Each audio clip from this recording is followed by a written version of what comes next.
Hello everyone, I am MANO Scaling, and I am here to help you today. I know you use this video to fall asleep, so before that, please like the video and subscribe to the channel, and also tell me where you are from and what time you are watching. Now get comfortable and relax.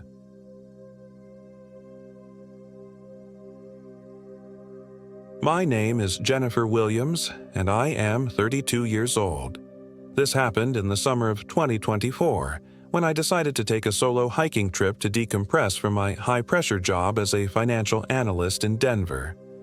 I'd always been drawn to the outdoors, despite growing up in a city environment. Something about the vastness of nature called to me, promising freedom from spreadsheets, deadlines, and the suffocating rhythm of urban life. My therapist had suggested I try reconnecting with myself after my recent divorce from Mark. 3 years of marriage dissolved by text message and his assistant's lipstick on our bedsheets. The San Juan Mountains in southwestern Colorado seemed perfect, remote enough to escape the tourist crowds but with established trails that wouldn't leave me completely isolated. I'd settled on a 4-day trek through the Ice Lakes Basin Trail near Silverton, a route praised for its breathtaking alpine scenery and moderate difficulty level. "You're going alone?" my sister Heather had asked over the phone, concern evident in her voice. "At least take Pepper." Pepper was my 3-year-old Australian shepherd, a wedding gift from Mark that he hadn't bothered to fight for in the divorce. Sometimes I thought the dog was the only good thing to come out of our relationship. "Of course I'm taking Pepper," I replied. "She needs the exercise as much as I do." What I didn't tell Heather was how desperately I needed this trip. The panic attacks had been getting worse. Episodes where I couldn't breathe, couldn't think, trapped in a cycle of catastrophizing thoughts that rendered me useless. The divorce had merely been the tipping point after years of anxiety building like sediment in a dam. I arrived at the South Mineral Campground on a Tuesday afternoon. The parking lot wasn't as crowded as I'd feared, a benefit of coming midweek in early June before the peak summer rush. As I stepped out of my Subaru Forester, the mountain air hit me with a crisp purity that made my lungs ache after months of city pollution. Pepper bounded out after me, her black and white coat gleaming in the sunlight as she explored the perimeter of the parking area, nose twitching with excitement. "Stay close, girl," I called, reaching into the back of my car for my backpack. The weight of it felt good as I hoisted it onto my shoulders, 30 pounds of carefully selected gear. I'd obsessed over the contents for weeks, researching ultralight options and reading countless forums about what was necessary and what was superfluous. The preparation had been therapeutic, giving me something tangible to focus on rather than the hollow echo of my empty apartment. I locked the car, double-checking that I had both sets of keys securely zipped in different pockets of my hiking pants. The trailhead sign showed the standard warnings about wildlife, weather changes, and leave-no-trace principles. Nothing I hadn't seen before. "Ready for an adventure, Pep?" I asked, adjusting my trekking poles. She gave a short bark that I took as enthusiastic agreement.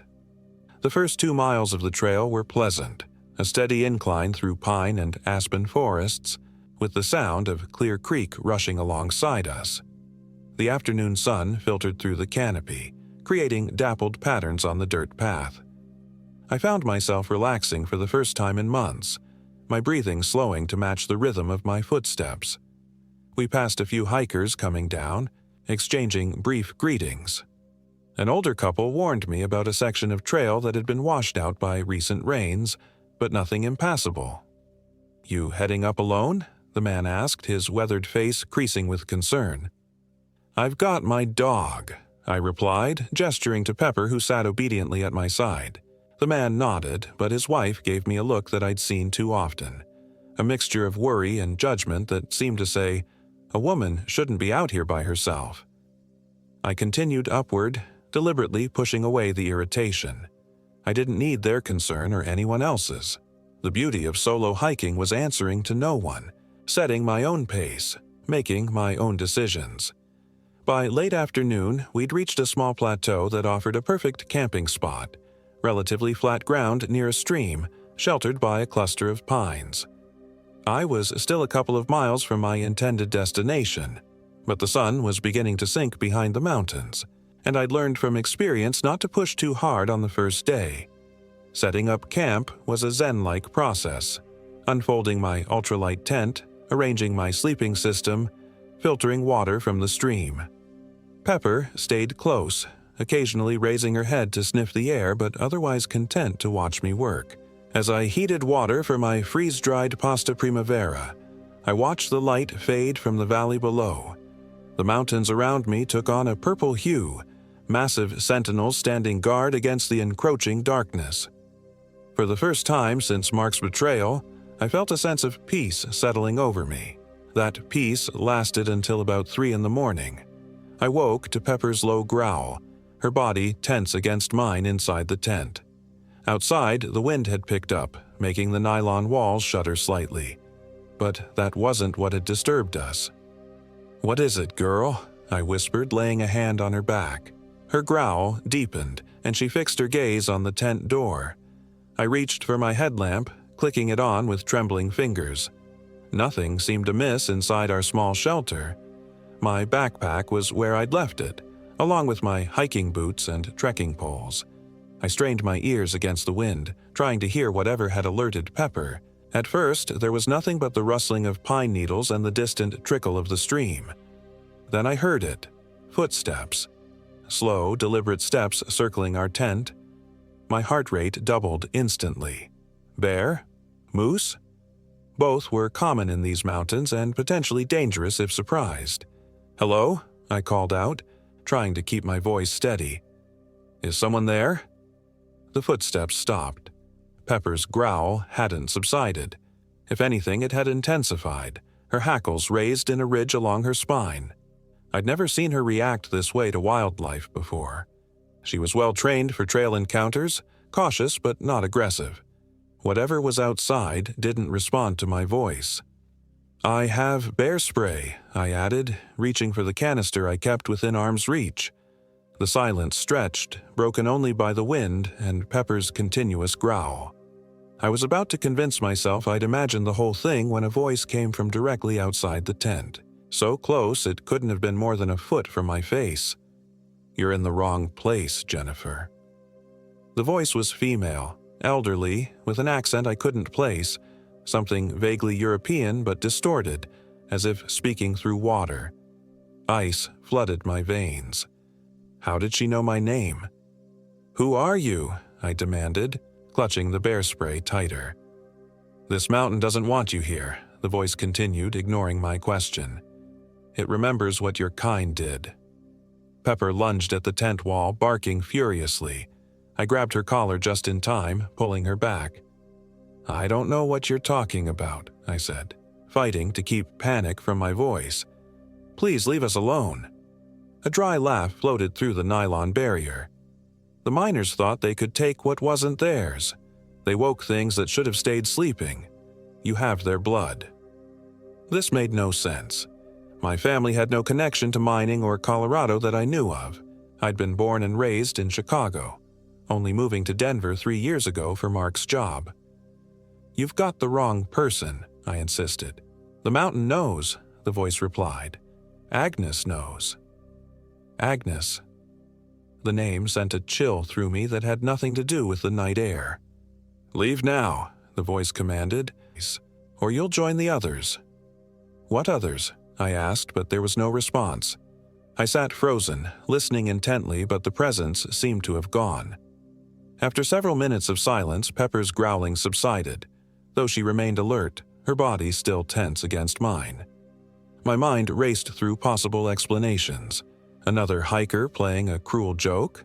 A local trying to scare visitors away? Or simply a hallucination brought on by altitude and stress? I checked my watch. 3:42 a.m. Hours until daylight. Sleep was out of the question now, so I switched on my satellite communicator to check the weather forecast. No signal. That was odd. I'd had 3 bars when I'd set up camp. The rest of the night passed in tense vigilance. I kept the bear spray in one hand and my knife in the other, jumping at every sound from the surrounding forest. Pepper eventually dozed off, but even in sleep her ears twitched at the slightest noise. When the first gray light of dawn filtered through the tent, I was already packed and ready to move. Part of me wanted to head back to the car and forget the whole trip, but a stronger part, the part that had survived the humiliation of Mark's infidelity and the subsequent divorce, refused to be chased away by fear. "We're continuing up," I told Pepper as I shouldered my pack, "but we're finding a different campsite tonight." The morning was unnaturally still. No birdsong, no chattering squirrels, just the whisper of the wind through the pines. As we hiked higher, the trail grew steeper, winding through scrubby vegetation and across small streams swollen with snowmelt. By midday, we'd reached the lower ice lake, a stunning turquoise pool nestled in a rocky basin. On any other day, I would have stopped to soak in the view, perhaps take photos or enjoy a leisurely lunch on its shores. Today, I barely paused, driven by a nagging unease that I couldn't shake. We continued to the upper basin, where the trail opened onto a breathtaking alpine meadow ringed by jagged peaks. Island Lake gleamed like a sapphire in its rocky setting, fed by cascading waterfalls from the melting snow above. The beauty should have been overwhelming, but all I could think about was finding a secure place to camp for the night, somewhere visible from all angles, with no hiding places for nocturnal visitors. I settled on a spot about 50 yards from the lake's edge, on a slight rise that gave me a good view of the surrounding area. The ground was rockier here, less comfortable for sleeping, but the strategic advantage outweighed the discomfort. As I set up my tent, I noticed a figure on the opposite side of the lake, a lone hiker moving slowly along the shore. I watched them for a while, but they never looked in my direction. Eventually, they disappeared around a bend in the shoreline. The afternoon passed uneventfully. I filtered water, prepared my dinner, and even managed to read a few pages of the thriller I'd brought along. Pepper seemed relaxed now, chasing marmots that ventured too close to our camp and returning to me with a satisfied grin each time. By sunset, the temperature had dropped significantly. I added layers: thermal leggings under my hiking pants, a fleece over my long-sleeve shirt, a down jacket over that. Even with gloves, my fingers felt stiff as I secured the tent for the night. I was just about to crawl inside when I heard it, a faint, high-pitched keening that seemed to come from everywhere and nowhere at once. Pepper heard it too, her head tilting in confusion. The sound rose and fell like a distant siren, but with a quality that was unmistakably human. Or at least, it had been human once. Now it held something else. Something older and wilder than human vocal cords should be able to produce. I scanned the basin, searching for the source, but the fading light played tricks on my eyes. Shadows stretched and shifted, taking on forms that dissolved when I tried to focus on them. The keening continued, rising in pitch until it was almost beyond hearing, then dropping suddenly to a guttural groan that vibrated in my chest. I fumbled for my headlamp, switching it on with clumsy fingers. The beam cut through the gathering darkness, illuminating rocks, patches of snow, clumps of alpine flowers, but no people, no animals large enough to make such sounds. "Hello?" I called out, my voice embarrassingly small against the vastness of the mountains. "Is someone there?" The keening stopped abruptly, leaving a silence so complete it felt like pressure against my eardrums. Then a voice, the same elderly female voice from the previous night, spoke from directly behind me. "I warned you, Jennifer." I whirled around, bear spray raised, but there was no one there. Just empty air and the dark outline of Fuller Peak against the twilight sky. "Who are you?" I demanded, spinning in a slow circle, trying to cover all approaches. "What do you want?" "You ask the wrong questions," the voice replied, now seeming to come from several yards to my left. I swung my headlamp in that direction but caught only a flicker of movement, something pale vanishing behind a boulder. "Agnes waits for you at the old shaft," the voice continued, now from my right. "She has such pretty things to show you." Pepper started barking, lunging toward the boulder where I'd seen the movement. I grabbed her harness, not wanting her to chase after whatever, or whoever, was taunting us. The shaft collapsed in '89, the voice went on, now seeming to float above me. Took 4 men with it, but Agnes was already there, waiting in the dark. She likes the dark, likes the tight spaces where you can't turn around, can't run away. A figure emerged from behind the boulder, and my headlamp finally caught it full on. The sight made my blood freeze. It was an elderly woman, so thin she was almost skeletal, dressed in what looked like clothing from another century. A long, tattered dress with a high collar, the fabric faded to a nondescript gray. Her hair hung in white, stringy clumps around a face so deeply lined it resembled cracked leather. But it was her eyes that made my heart stutter. Completely black, with no whites visible, like empty holes in her face. "You're not real," I whispered, taking an involuntary step backward. She smiled, revealing teeth filed to sharp points. "More real than you know, city girl. The mountain was here long before your kind came with picks and dynamite. It will be here long after your bones are dust." I should have run. Should have grabbed Pepper and my emergency pack and headed down the trail. Night hiking be damned. Instead, I found myself rooted to the spot, unable to look away from those terrible black eyes. "What do you want from me?" I asked, my voice barely audible. The old woman, Agnes, tilted her head at an impossible angle, like an owl assessing its prey. "Want? I want what was taken. The blood price. The sacrifice that keeps the mountain sleeping." She took a step toward me, and I noticed with rising horror that her feet didn't touch the ground. She hovered about an inch above the rocky soil, moving as if walking on an invisible surface. "Every generation," she continued, "one must stay. One must join us in the dark." My paralysis broke suddenly. I grabbed Pepper's harness with one hand and my emergency pack with the other, backing away from the approaching figure. "Stay away from me," I warned, raising the bear spray. Agnes laughed, a sound like rocks grinding together. "Your weapons cannot harm me, Jennifer Williams. I am not flesh as you understand it." She was within 10 feet of me now, close enough that I could smell her, an odor of wet earth, mold, and something metallic like old coins. I did the only thing I could think of. I sprayed the bear deterrent directly at her face. The capsaicin cloud enveloped her, and for a moment nothing happened. Then her form seemed to waver, like heat rising from hot pavement. A shriek tore from her throat, not of pain, but of rage. "Run!" I screamed to Pepper, and we both bolted toward the trail that led back down the mountain. I didn't look back, focusing only on the beam of my headlamp illuminating the rocky path ahead. Pepper stayed right at my side, matching my desperate pace as we fled into the gathering darkness. The trail was treacherous at night, loose scree, exposed roots, sudden drop-offs. Under normal circumstances, I would never have attempted such a reckless descent. But fear drove me forward, overriding caution.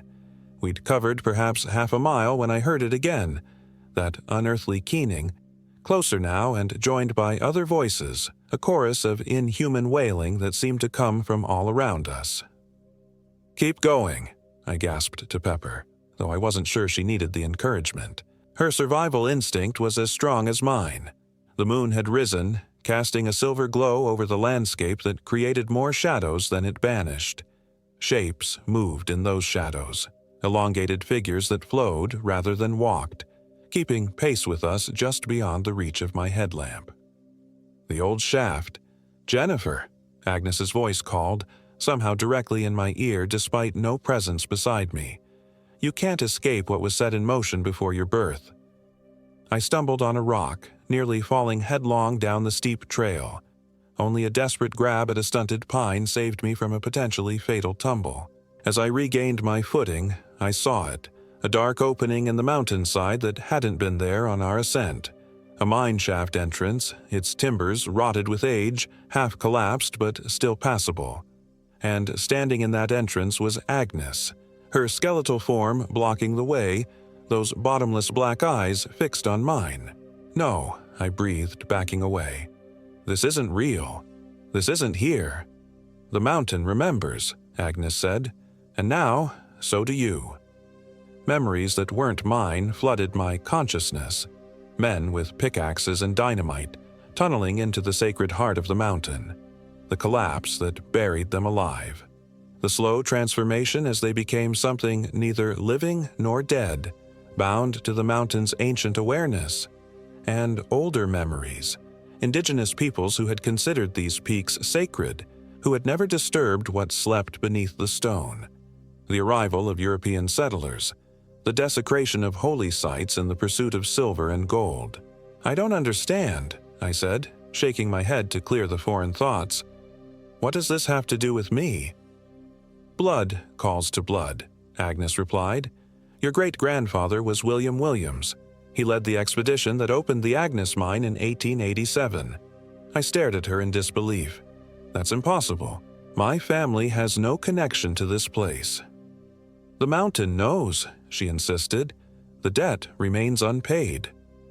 I backed further away from the mine entrance, pulling the pepper with me. "I'm not going in there." Agnes's form seemed to grow, stretching taller and wider until she loomed over me like a shadow-given substance. "Then we come to you." The ground beneath my feet trembled. Rocks shifted, rolling down the slope around us. What had been solid trail moments before now felt unstable, threatening. "Pepper, run!" I shouted, shoving her away from me just as the earth gave way. I fell, tumbling in a cascade of dirt and stone. Pain exploded in my left leg as a larger rock crashed against it. I clawed desperately for purchase but found only loose scree that came away in my hands. Then something caught me. Something cold and strong that wrapped around my wrist like a manacle. I looked up to see Agnes, her skeletal hand gripping mine, her black eyes boring into me with terrible purpose. "The shaft waits," she said. I screamed, thrashing against her grip, but her strength was inhuman. She began pulling me upward, not toward safety but toward the gaping mine entrance that now seemed to pulse with malevolent darkness. Pepper's frantic barking cut through my terror. She had circled back and now stood at the edge of the collapse, watching helplessly as Agnes dragged me toward the mine. "Go get help," I yelled to her, though I knew the command was futile. We were miles from any assistance, and no human help could save me from whatever Agnes intended. As I neared the mine entrance, the air grew colder. Not the clean chill of mountain air, but a damp, stagnant cold that smelled of decay and old metal. The darkness beyond the rotting timbers seemed absolute, a void that light couldn't penetrate. Just as Agnes pulled me to the threshold, Pepper launched herself through the air, her teeth closing around the wrist that held me. There was a sound like brittle wood snapping, and suddenly I was free, tumbling backward down the slope away from the mine. Agnes let out a screech that shook loose stones from the mountainside. Her form contorted, limbs elongating and twisting into impossible angles. Pepper kept a grip on what had been her wrist, growling fiercely through clenched teeth. "Let go, Pepper!" I screamed, terrified of what might happen to my dog. To my amazement, Agnes seemed unable to dislodge Pepper. The dog's attack had disrupted whatever power animated the spectral figure. Agnes's form wavered, becoming translucent in places. Seizing the opportunity, I scrambled to my feet, ignoring the burning pain in my leg. I lunged forward, grabbing Pepper around the middle and pulling with all my strength. "Release!" I commanded, and Pepper opened her jaws. We fell backward together, away from Agnes and the mine entrance. I fumbled in my pocket for the emergency flare I carried, struck it against a rock, and held the blazing red light toward the ghostly figure. Agnes recoiled from the artificial light, her form shrinking inward. The keening sound returned, now a chorus of agonized wails that seemed to come from deep within the mine shaft. "This isn't over, Jennifer Williams," Agnes's voice echoed, though her form had almost completely dissipated. "The debt remains. The mountain waits." Then she was gone, and the mine entrance with her, leaving only an unremarkable rock face where the opening had been. I stood frozen, the flare burning down in my trembling hand, waiting for Agnes or some new horror to emerge from the shadows. But there was only the wind through the pines and Pepper's panting beside me. When the flare finally sputtered out, I switched on my headlamp again, examining the area where the mine entrance had been. Nothing, just natural stone and alpine vegetation. No sign that anything unnatural had occurred. Had I hallucinated the whole encounter? Was I suffering from altitude sickness or some kind of stress-induced break with reality? My throbbing leg suggested otherwise. Rolling up my hiking pants revealed a nasty gash and what would become an impressive bruise, evidence of the rockslide that had nearly delivered me into Agnes's clutches. I fumbled for my first aid kit, cleaning and bandaging the wound as best I could. It wasn't deep enough to require stitches, but it would make hiking difficult. We couldn't stay here, but descending further in the dark was too dangerous. I needed to find shelter until morning, somewhere defendable. I'll care away from the site of our encounter. A stand of dense pines about 100 yards off the trail offered the best option. I limped toward it, Pepper staying close to my injured side as if to offer support. The spot I chose was tight, barely room for my tent between the tree trunks, but the close quarters felt comforting rather than claustrophobic. The thick pine branches would hide us from view, and the limited approaches would be easier to monitor. I didn't bother with the tent stakes, simply setting up the freestanding structure and crawling inside with Pepper. I took the precaution of placing rocks around the perimeter, not to secure the tent but to create a warning system that would rattle if anything approached. Sleep was out of the question. I sat upright, back against my backpack, knife in one hand and headlamp ready in the other. Pepper curled against me, her body warm and reassuringly solid. The hours crept by. Occasionally, I heard that distant keening, but it never came closer. Once, something large moved through the forest nearby, heavy footsteps that could have been an elk or a bear, but the lack of reaction from Pepper suggested ordinary wildlife rather than anything supernatural. As first light filtered through the pine needles, I let out a breath I felt like I'd been holding all night. We'd made it to morning. Packing up was a quick affair. I'd never fully unpacked. My leg was stiff and painful but functional. The descent would be slow but manageable. We stuck to the main trail, avoiding the area where we'd encountered Agnes the night before. I kept expecting to see the mine entrance in daylight to confirm what had happened, but there was nothing, just the natural contours of the mountainside. The hike down was grueling. Every step sent jolts of pain through my injured leg, and the constant vigilance had left me exhausted. Pepper stayed close, occasionally looking back up the mountain with ears pricked, as if listening for pursuers. We passed a group of day hikers heading up, their fresh faces and cheerful greetings so at odds with my state that it felt like we existed in different realities. I must have looked a sight, dirty, limping, wild-eyed with fear and lack of sleep. "Are you okay?" a woman asked, frowning with concern. "Fine," I mumbled. "Just took a fall, heading back to get it looked at." She offered first aid supplies, which I declined with a forced smile. What I needed wasn't in any medical kit. By early afternoon, we reached the lower trail junction. The parking lot was just half a mile away. Relief flooded through me. We were almost safe. Then I heard it one last time.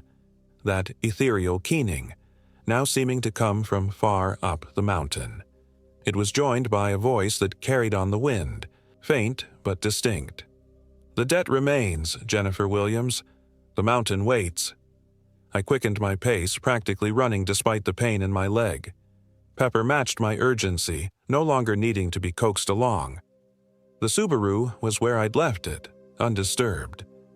I fumbled with the keys, hands shaking so badly I could barely operate the lock. Once inside, I started the engine and blasted the heater, suddenly aware of how cold I felt despite the warm June afternoon. As we pulled out of the parking lot, I glanced in the rearview mirror. For just a moment, I thought I saw a skeletal figure standing at the trailhead, white hair blowing in a wind that affected nothing else around her. But when I blinked, she was gone. I've never returned to the San Juan Mountains. My leg healed, leaving a crescent-shaped scar that aches when storms approach. Pepper recovered more quickly, though she still growls at the darkness in a way she never did before. I tried researching the Agnes mine afterwards, searching historical records for any mention of a William Williams connected to mining operations in Colorado. I found nothing conclusive, just fragmentary references to a collapse in 1889 that claimed several lives, including the mine's namesake, Agnes Witherspoon, wife of the primary investor.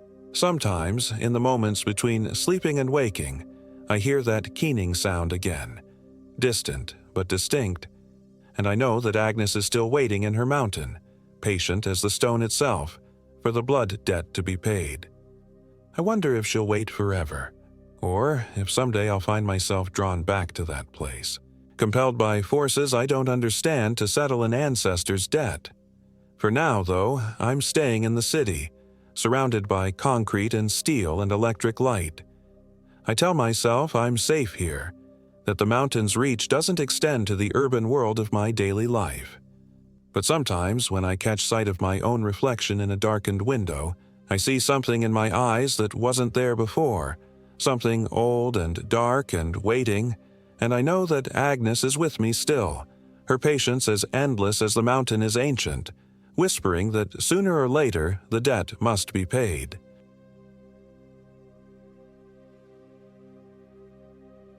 My name is Robert Johnson, and I am 34 years old. This happened in the remote wilderness of the Sangre de Cristo Mountains in Colorado just 3 months ago. I still wake up screaming most nights. It was supposed to be a healing trip, a chance to clear my head after my divorce finalized and the custody battle left me with only weekend visitations with my daughter, Emma. My therapist had suggested outdoor activity might help with the depression I'd been battling. Nature has a way of putting things in perspective, she'd said. She didn't know how right she would be, just not in the way any of us expected. My buddy, Tanner Mitchell, had been trying to get me on a hiking trip for years. He was an experienced outdoorsman who'd hiked most of Colorado's 14ers and had been a volunteer for search and rescue operations. When I finally agreed, he was ecstatic, immediately planning a 3-day excursion to the Sangre de Cristo Range, specifically to a remote area near Medano Pass where he claimed the views were life-changing. Just what you need, Rob. Trust me, he'd insisted while we packed our gear in his garage the night before. His golden retriever, Scout, circled our feet excitedly, knowing he was coming along. Scout's my good luck charm in the wilderness, Tanner had explained, scratching behind the dog's ears. Never had a bad trip with him around. Those words would come back to haunt me. The drive from Denver took about 4 hours. We arrived at the trailhead near the Great Sand Dunes National Park by mid-morning. The weather was perfect. Clear, blue September skies, the aspens just beginning to turn gold against the deep green pines. As we shouldered our packs, a park ranger was posting a notice on the information board. "Everything okay?" Tanner asked her. The ranger, a thin woman with weathered skin and the name Ramirez on her badge, glanced at us. "Just a precautionary notice. We've had some unusual animal activity in the area. Probably nothing, but we like to keep hikers informed." "What kind of animal activity?" I asked. She hesitated. "Some cattle mutilations on the ranches near the national forest boundary. Probably coyotes or mountain lions, but it's got the locals talking. You know how superstitious folks get around here." Tanner laughed. "The chupacabra strikes again?" Ranger Ramirez didn't smile. "Some of the older Hispanic ranchers are calling it something else. El Husmeador, the sniffer." She shrugged uncomfortably. "Just local folklore. You boys sticking to the marked trails?" "Planning to camp near Lake Como," Tanner replied, pointing to our route on the map. "Then head up toward Blanca Peak tomorrow, though we won't summit." Something flickered across her face. "That's pretty remote. You've got satellite communication?" Tanner patted his pocket. "GPS and satellite phone. We're prepared." She nodded, but her eyes lingered on Scout. "Keep your dog close," she said finally, "and maybe stick to more populated trails." We thanked her for the warning, but neither of us took it seriously. Colorado was full of regional myths and superstitions, part of its charm, especially in the more remote Hispanic communities that had been there for generations. The first few hours of our hike were glorious. The trail wound through pine forests and meadows bursting with late-season wildflowers. Scout bounded ahead, occasionally disappearing into the underbrush only to reappear minutes later, tongue lolling happily. The physical exertion felt good, burning away the stagnant energy of months spent in lawyers' offices and the emptiness of my new apartment. Tanner kept the conversation light, catching me up on mutual friends and deliberately avoiding any mention of my ex-wife, Melissa. He'd always been good that way, knew when to push and when to back off. Around mid-afternoon, we stopped in a sunlit clearing for lunch. "How are you holding up?" he asked, passing me a sandwich. "Better than expected," I admitted. "It feels good to be away from everything." "Wait till you see where we're camping tonight. There's this rock formation above Lake Como that catches the sunset perfectly. Your Instagram will explode," he grinned. "If there's even service out here," I laughed. "That's the beauty of it," Tanner said, leaning back against his pack. Total disconnection. Scout, who had been nosing around the perimeter of the clearing, suddenly froze, his ears perked forward. A low growl rumbled in his throat. "What is it, boy?" Tanner called. The dog didn't respond, continuing to stare fixedly into the dense pines. The hair along his spine stood rigid. Tanner stood, whistling sharply. "Scout, come." Scout ignored him, something I'd never seen before. The dog was impeccably trained. "Probably deer," Tanner said, though he looked uneasy. He whistled again, more insistently, and this time Scout reluctantly retreated to his side, still watching the tree line. "Good boy," Tanner murmured, but Scout continued to growl softly. I felt a chill despite the warm afternoon sun. "Maybe we should move on." "Yeah," Tanner agreed, hastily packing our lunch remains. "We've still got about 4 miles to the lake."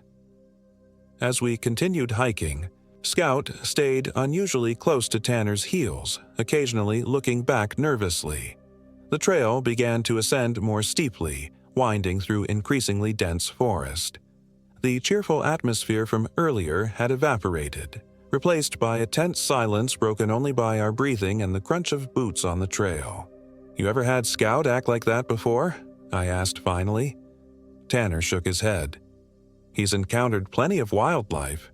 Never seen him spooked like that." We pushed on as the afternoon waned. I began to notice the forest had grown eerily quiet. No birdsong, no rustling of small animals in the underbrush. Just the whisper of wind through the pines, which somehow seemed to carry half-formed whispers. "Is it normally this quiet?" I asked, trying to keep my voice casual. Tanner paused, listening. "No," he admitted. "It's not." We picked up our pace. The trail became rougher, crossing several small streams. At the third crossing, Scout refused to step into the water. He stood at the edge, whining anxiously. "Come on, buddy," Tanner coaxed, but the dog wouldn't budge. I knelt down to look at the water.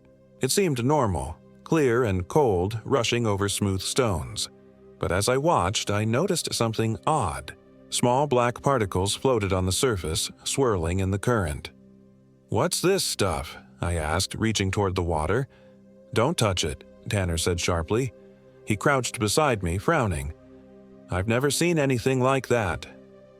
The particles seemed to be moving against the current in places, clustering together in bizarre patterns before dispersing again. The longer I stared, the more they resembled tiny insects, or maybe symbols, constantly shifting and reforming. "Let's cross upstream," Tanner suggested, his voice tight. We found another crossing point 50 yards upstream where the water ran clear. Even so, Scout needed to be carried across, trembling in Tanner's arms. By the time we reached Lake Como, the sun was low in the sky, casting long shadows across the water. In different circumstances, I would have been awestruck by the beauty. The lake was a perfect mirror reflecting the rugged peaks surrounding it. The water so still it seemed solid. Instead, I felt a growing unease. The silence was absolute. No insects buzzing, no fish jumping in the lake, No birds calling their evening songs. Just that persistent whispering in the wind, almost like voices having a conversation just below the threshold of comprehension. "We should set up camp," Tanner said, dropping his pack near a flat area about 50 feet from the shore. His voice sounded unnaturally loud in the stillness. Scout refused to leave Tanner's side as we set up our tents. The dog's eyes constantly scanned the tree line, his body tense. We worked quickly, neither of us mentioning the oppressive atmosphere or the fact that we hadn't seen another hiker all day on what Tanner had described as a popular route. As I hammered in the last tent stake, I noticed something on the ground near a cluster of rocks, a small animal carcass too decayed to identify. What struck me wasn't the dead animal itself, but how it had died. The body had been hollowed out with surgical precision, leaving the skin and fur largely intact. "Tanner," I called softly, "come look at this." He crouched beside me, his face grim. "That's not natural predation," he muttered. "Mountain lion wouldn't do that." He shook his head. "They don't leave empty skin sacks." He stood abruptly. "Let's build a fire, big one." We gathered wood in silence, staying within sight of each other. The sun sank behind the mountains and the temperature dropped rapidly. By the time we had a roaring fire going, the lake had disappeared into darkness, though I could still feel its presence, a vast, empty void watching us. Tanner tried to recover some normalcy, cooking freeze-dried meals over his portable stove and offering me a flask of whiskey. The familiar burn of alcohol provided momentary comfort, but even Tanner's attempts at conversation felt forced, trailing off into uncomfortable silences. Scout wouldn't eat, remaining alert and agitated at Tanner's feet. "Maybe we should head back tomorrow," I suggested quietly. Tanner looked relieved at the suggestion. "Probably smart. Weather could be turning." We both knew it was a transparent excuse. The sky was clear, stars emerging in brilliant clusters overhead. That's when we first heard it. A sound from across the lake, a low, rhythmic clicking, like someone rapidly tapping fingernails against wood. It continued for nearly a minute, then stopped abruptly. Scout whimpered, pressing against Tanner's legs. "Probably just a branch knocking against something in the wind," Tanner said, not sounding convinced. But there was no wind. The air was completely still. We added more wood to the fire, building it higher than was strictly necessary. Neither of us suggested turning in, though it had to be past 10 o'clock. The thought of being separated by tent walls suddenly seemed unbearable. "You know," Tanner began, his voice deliberately casual, "there are stories about this area. Old mining stories from the silver boom days." "What kind of stories?" I asked, grateful for the distraction. "Back in the 1880s, there was a mining camp near here. Mostly Hispanic workers from New Mexico territory. Story goes they dug too deep into Blanca Peak, opened something they shouldn't have." He took another swig from the flask. "According to the legend, the miners started disappearing one by one. Those who remained said they could hear their missing friends calling from inside the mountain at night." "Calling for help?" I asked. "No," Tanner said quietly. "Calling others to join them." The clicking sound came again, closer this time from the edge of the forest to our right. Scout began to growl, his eyes fixed on the darkness beyond our firelight. "I'm going to check it," Tanner said, reaching for his headlamp. "That's literally what the first person to die in a horror movie would do," I said, trying to make it sound like a joke. "We need to know what we're dealing with," he replied grimly. "Keep the fire going. I won't go far." I wanted to stop him, but he was right. Not knowing was somehow worse. I watched as his headlamp bobbed into the darkness, Scout reluctantly following at his heels. The minutes crawled by with excruciating slowness. I strained to hear anything beyond the crackling of the fire. After what felt like an eternity but was probably only 5 minutes, I heard Tanner call out, "Rob, bring the first aid kit." I grabbed my pack and rushed toward his voice, my own headlamp cutting a narrow tunnel of light through the absolute darkness. I found him about 100 yards into the trees, kneeling beside Scout. The dog was lying on his side, breathing rapidly. "What happened?" I gasped. I don't know, Tanner said, his voice shaking. He was right beside me. Then he yelped and collapsed. I can't find any wounds, but something's wrong. I handed him the first aid kit, watching as he examined the trembling dog. Scout's eyes were wide and unfocused, foam gathering at the corners of his mouth. He might have eaten something toxic, Tanner muttered, but we both knew that wasn't it. Scout hadn't left our sight all day, and he hadn't eaten anything since morning. We need to get him back to the fire, I said, looking nervously at the oppressive darkness surrounding us. Tanner nodded, gently lifting the 60-pound retriever in his arms. As we turned back toward camp, my headlamp caught something on the ground where Scout had collapsed. A small patch of those same black particles we'd seen in the stream, clumping together and then dispersing, like they were communicating. I decided not to mention it to Tanner. Back at the fire, Scout's condition worsened. His breathing became shallow and he began making small, pitiful sounds unlike anything I'd heard from a dog before, almost like he was trying to form words. Tanner cradled the dog's head in his lap, his face etched with worry. "We need to get him to a vet," he said finally. "First thing tomorrow." "Why not now?" I asked, checking my watch. It was just past midnight. "Hiking down in the dark would be suicide with the terrain," he replied. "We'd never make it carrying him. Best chance is to wait for first light. About 5 hours from now." I nodded reluctantly, knowing he was right. We fell into an uneasy silence, broken only by Scout's labored breathing and the occasional crackle from the fire. Around 1 a.m., the clicking sound returned, seemingly from all directions at once. It had changed subtly, more complex patterns almost like a language. Scout's eyes snapped open and he began to struggle weakly in Tanner's arms.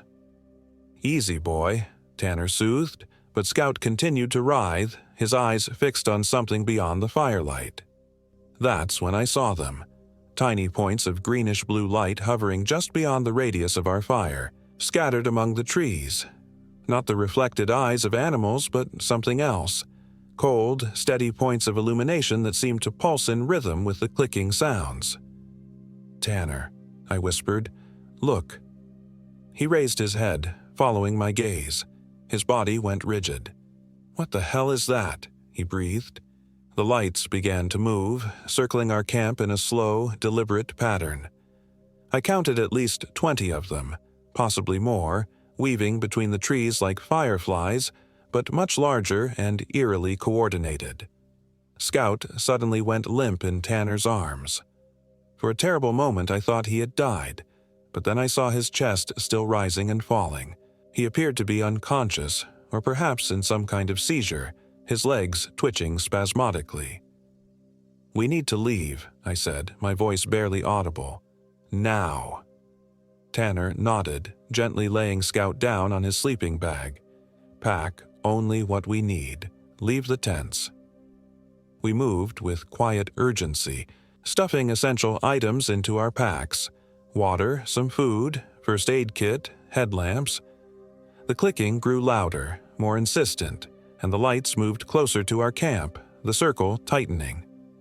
"I'll carry Scout," Tanner said, hoisting his pack. "You lead with the map and GPS. We'll head back the way we came." I nodded, pulling out the GPS unit. My stomach dropped when I saw the screen. "Tanner, it's not working." I showed him the device, its screen displaying random symbols rather than the map. Tanner pulled out his satellite phone, only to find it similarly malfunctioning, the display flickering with the same bizarre symbols. "We follow the trail," he said firmly. "It's pretty straightforward. Just keep heading northeast." He bent to lift Scout, but as his hands touched the dog, Scout's eyes flew open. They were no longer the warm brown I remembered, but had turned a milky white, cloudier than any cataract I'd ever seen. His lips pulled back in a snarl, revealing teeth that seemed longer, sharper than before. Tanner recoiled. "Scout?" The dog rose to its feet with jerky, unnatural movements, its head twisting at an impossible angle to stare at us. A sound emerged from its throat, not a dog's growl or bark, but something that chilled my blood. It was attempting to mimic human speech, producing distorted, guttural approximations of words. "Vengan conmigo," it seemed to say. "Come with me." Tanner stumbled backward, his face ashen. "That's not Scout," he whispered. The thing that had been Scout took a step toward us, moving with a hitching gait, as though its body was being puppeteered by something unfamiliar with canine anatomy. Its milky eyes fixed on Tanner. "Te extrañé, amigo," it gurgled. "I've missed you, friend." The circle of lights had closed in completely now, surrounding our campsite only yards away. The clicking had risen to a crescendo, patterns overlapping and interweaving in complex arrangements. Through the trees, I could now make out vague shapes moving behind the lights. Tall, thin silhouettes that seemed to flicker in and out of existence. "Run," I said, grabbing Tanner's arm. "Now!" We bolted, abandoning our carefully packed bags, taking only what was already in our pockets. I led the way, trying to find the trail in the darkness, my headlamp swinging wildly as I ran. Behind us, the thing that had been Scout let out a sound between a howl and a human scream. The forest seemed to come alive around us, branches reaching like grasping hands, roots rising to trip our feet. The lights pursued, no longer maintaining their distance but gaining rapidly. The clicking had become a roar in my ears, almost comprehensible now, repeating patterns I somehow knew were names, the names of every person who had ever disappeared in these mountains. Tanner stumbled beside me, his breathing ragged. "Keep going," he gasped. "Don't look back." But I did look back, just for an instant. The sight nearly stopped my heart. Scout was bounding after us, but his body had changed, elongating grotesquely, limbs stretching and reconfiguring with each leap. Behind him, the shapes I'd glimpsed were more distinct now. Impossibly tall, skeletal figures with too many joints, moving with a horrifying grace through the trees. Where their faces should have been, there were only those cold lights, pulsing in synchrony. I turned forward just in time to avoid crashing into a tree, veering sharply left. Tanner wasn't so lucky. I heard a sickening thud and a cry of pain. When I spun around, he was on the ground, clutching his ankle. "Go," he shouted. "Get help." I hesitated, torn between survival instinct and loyalty. That moment of indecision nearly cost me everything. Something cold brushed against my neck, a touch so alien it didn't register as physical at first, more like a thought being planted directly into my mind. Images flooded my consciousness. Dark tunnels winding deep into the mountain, hollow-eyed miners shuffling through eternal darkness, and something ancient lurking below it all, patient and hungry. I screamed, the sound breaking the spell.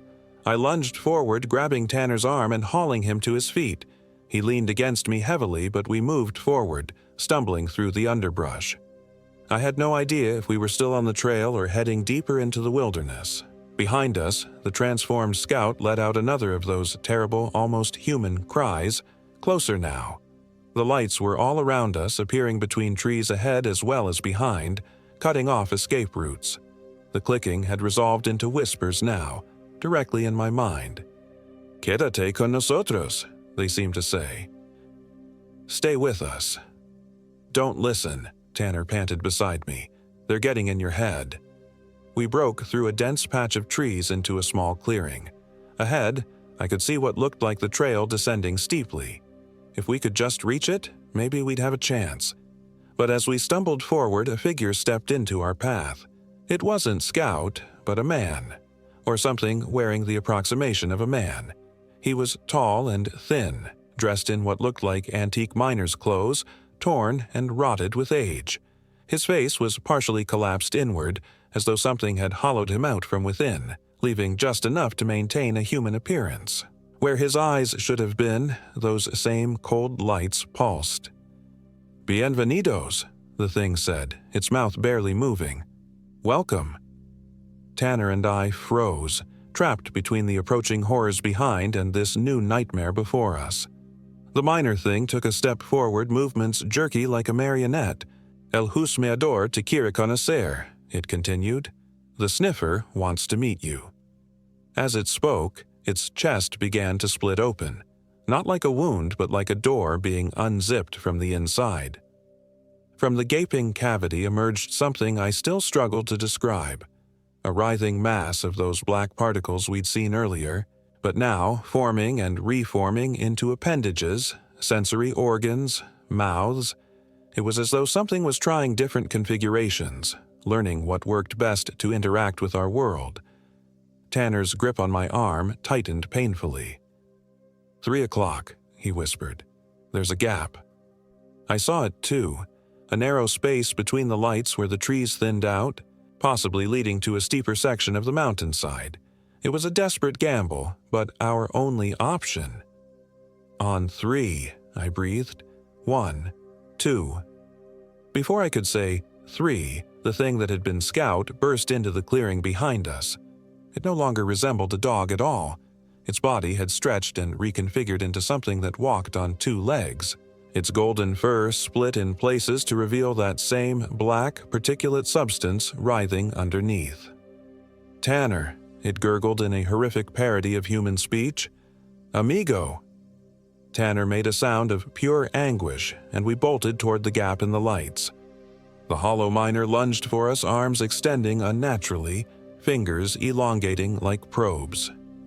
I felt one brush my cheek, leaving a burning sensation as if my skin had been sampled. We plunged through the gap, the world tilting sharply as we hit the steep slope beyond. It wasn't a trail, but a near vertical drop. We lost our footing immediately, tumbling and sliding down the rocky incline. I felt skin tear from my palms as I desperately tried to slow my descent, rocks and branches tearing at my clothes and flesh. Somewhere in the chaos, I lost contact with Tanner. I heard his shout of surprise, then nothing but the sound of my own body crashing through underbrush. The world became a blur of pain and motion until I slammed into something solid, a large tree that stopped my descent so violently it knocked the air from my lungs. I lay there, gasping, my entire body screaming in agony. Above me on the slope, the lights were moving, searching. I could hear the clicking, more distant now but still searching. Slowly, fighting waves of pain, I crawled beneath a fallen log, making myself as small as possible. "Tanner?" I whispered into the darkness. There was no response. I don't know how long I hid there, drifting in and out of consciousness. The sky began to lighten eventually, gray dawn filtering through the trees. The lights had disappeared with the darkness, but I remained motionless, terrified they might still be hunting. When I finally found the courage to move, every muscle protested. I was covered in cuts and bruises, my clothes torn and bloodied. I had no idea where I was, no equipment, no water, just the clothes on my back and the keys to Tanner's truck still in my pocket. I oriented myself using the rising sun and began to make my way downhill, hoping to intersect with the trail eventually. I called Tanner's name periodically, my voice echoing through the silent forest. As the day brightened, the horror of the night began to feel dreamlike, though my injuries proved otherwise. Around mid-morning, I stumbled onto a marked trail, not the one we'd ascended, but clearly a maintained path. I followed it downhill, moving as quickly as my battered body would allow. I encountered a day hiker coming up the trail around noon, a middle-aged man who took one look at my condition and immediately offered help. He had a satellite phone that worked perfectly. Within hours, search and rescue had been mobilized. I told them a simplified version of what had happened, that my friend and I had gotten separated during a night hike after his dog had become sick and aggressive, possibly from rabies. I claimed we'd been disoriented, fallen down a slope in the darkness. They found Tanner's body 2 days later at the bottom of a rocky ravine about a mile from where I'd been found. The official cause of death was blunt force trauma from the fall. Of Scout, there was no sign. The search teams combed the area for days but found no trace of the golden retriever. They did find our campsite, exactly as we'd left it. Tents still standing, fire pit cold, our discarded packs untouched. The only strange detail in the official report was that all of our electronic devices, GPS, satellite phone, my smartphone, even Tanner's simple digital watch, had been found completely drained of power despite being fully charged the day before. I attended Tanner's funeral in Denver the following week, still bearing the visible wounds of our escape. His parents were devastated, his father clinging to the small comfort that at least Tanner died doing what he loved. I didn't have the heart to tell them the truth. After the service, Ranger Ramirez approached me.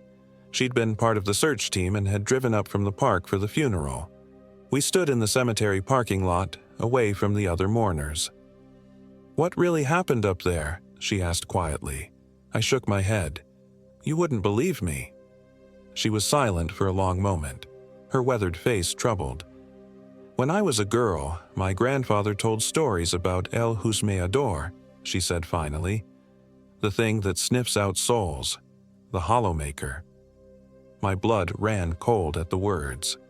"It's just folklore," I said mechanically. She studied my face. "Every few decades it gets hungry. Takes a few before returning to sleep. The old-timers say it's been that way since the mines closed in the 1890s. "Why don't you warn people?" I asked, anger suddenly rising.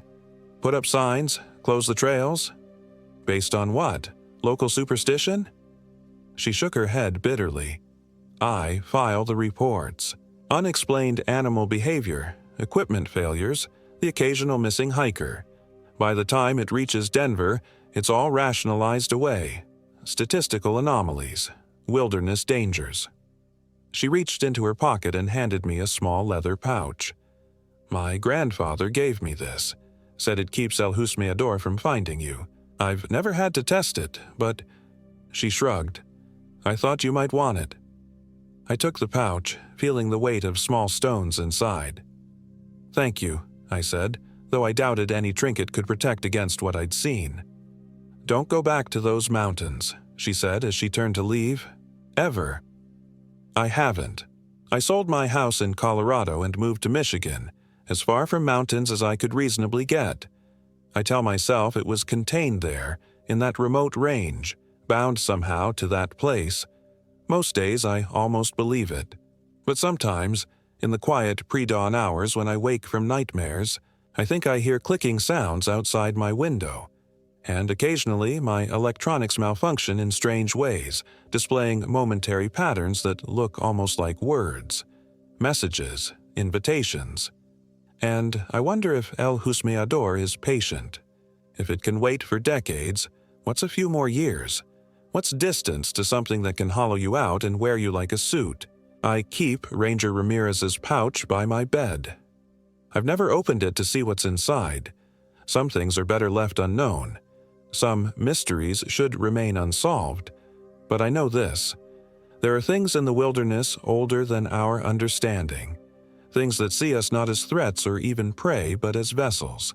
Containers to be emptied and filled with something else. The forest has stopped calling to me in my dreams.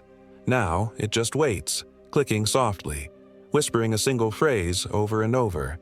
"Te encontraré pronto, amigo." I'll find you soon, friend.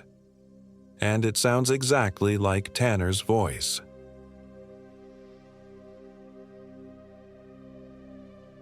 My name is Emily Hall, and I am 34 years old. This happened in the summer of 2023, deep in the San Juan Mountains of Colorado. The darkness out here isn't like city darkness. In Denver, where I've lived my entire adult life, night is never truly dark. There's always the ambient glow of streetlights, the headlights of passing cars, the illuminated windows of apartment buildings. But here in the remote corners of the San Juan Range, darkness is absolute. It's a physical presence that presses against your skin, fills your lungs, and seeps into your bones. I never should have come here alone. That was my first mistake. My therapist suggested I needed time away. "Emily, you need to disconnect," Dr. Winters had said during our last session. "You've been through a traumatic year, and the constant connectivity isn't helping your anxiety. When was the last time you were truly alone with your thoughts?" The answer was never. After losing my husband Mark in the car accident last winter, I'd done everything possible to avoid being alone with my thoughts. I kept my television on constantly. I fell asleep to podcasts. I worked overtime at the advertising agency, took on freelance projects, anything to keep the noise in my head at bay. "I'm prescribing you some wilderness therapy," she'd said with a gentle smile. 1 week, minimum.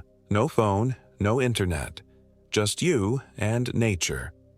So here I was, 3 days into a 7-day solo backpacking trip along the Continental Divide Trail, specifically the segment that winds through the most remote section of the San Juan Mountains.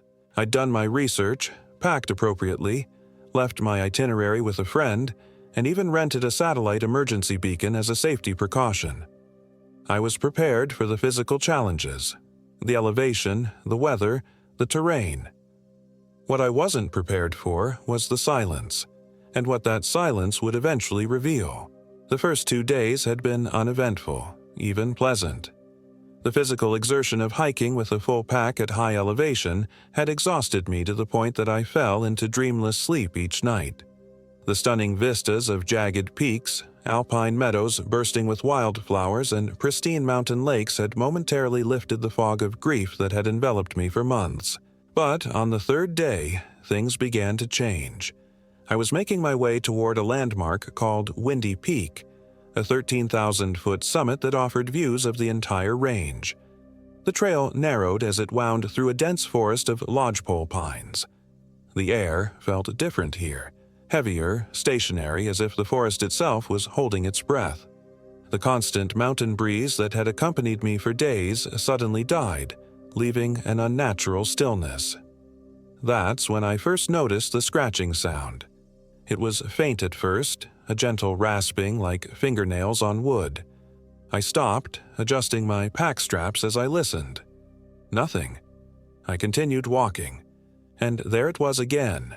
Scratch, scratch, scratch, seemingly coming from the trees around me, but I couldn't pinpoint the direction. "Just a squirrel or a woodpecker," I muttered to myself, trying to ignore the sudden prickling along my arms. But woodpeckers don't work in complete silence, and the forest had gone eerily quiet. No bird song, no rustling of small creatures in the underbrush. Nothing but that intermittent scratching sound that started and stopped with no discernible pattern. I quickened my pace, eager to break free of the dense forest and reach the more exposed alpine terrain ahead. The trail map indicated I would reach Phantom Lake by mid-afternoon, a good spot to make camp.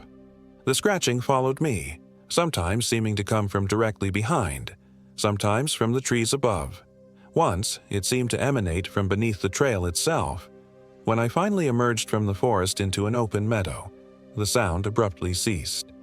I stopped to catch my breath, removing my pack and taking a long drink from my water bottle. The silence was complete now, but somehow even more unsettling without the scratching. At least, the scratching had been something tangible, something I could attribute to wildlife or wind or my own imagination. The silence felt deliberate, watchful. The meadow stretched before me, a sea of purple lupines and yellow alpine sunflowers swaying gently in the breeze that had mercifully returned. Beyond the meadow lay Phantom Lake, a pristine alpine lake nestled in a natural bowl formed by surrounding peaks. It was breathtaking, exactly the kind of wilderness solitude Dr. Winters had prescribed. So why did I suddenly want to turn around and head back to civilization? I shook off the feeling and continued across the meadow toward the lake. As I approached, I noticed something odd. A single tent was already set up along the shoreline. This was surprising, as I hadn't seen another soul since beginning my trek 3 days ago.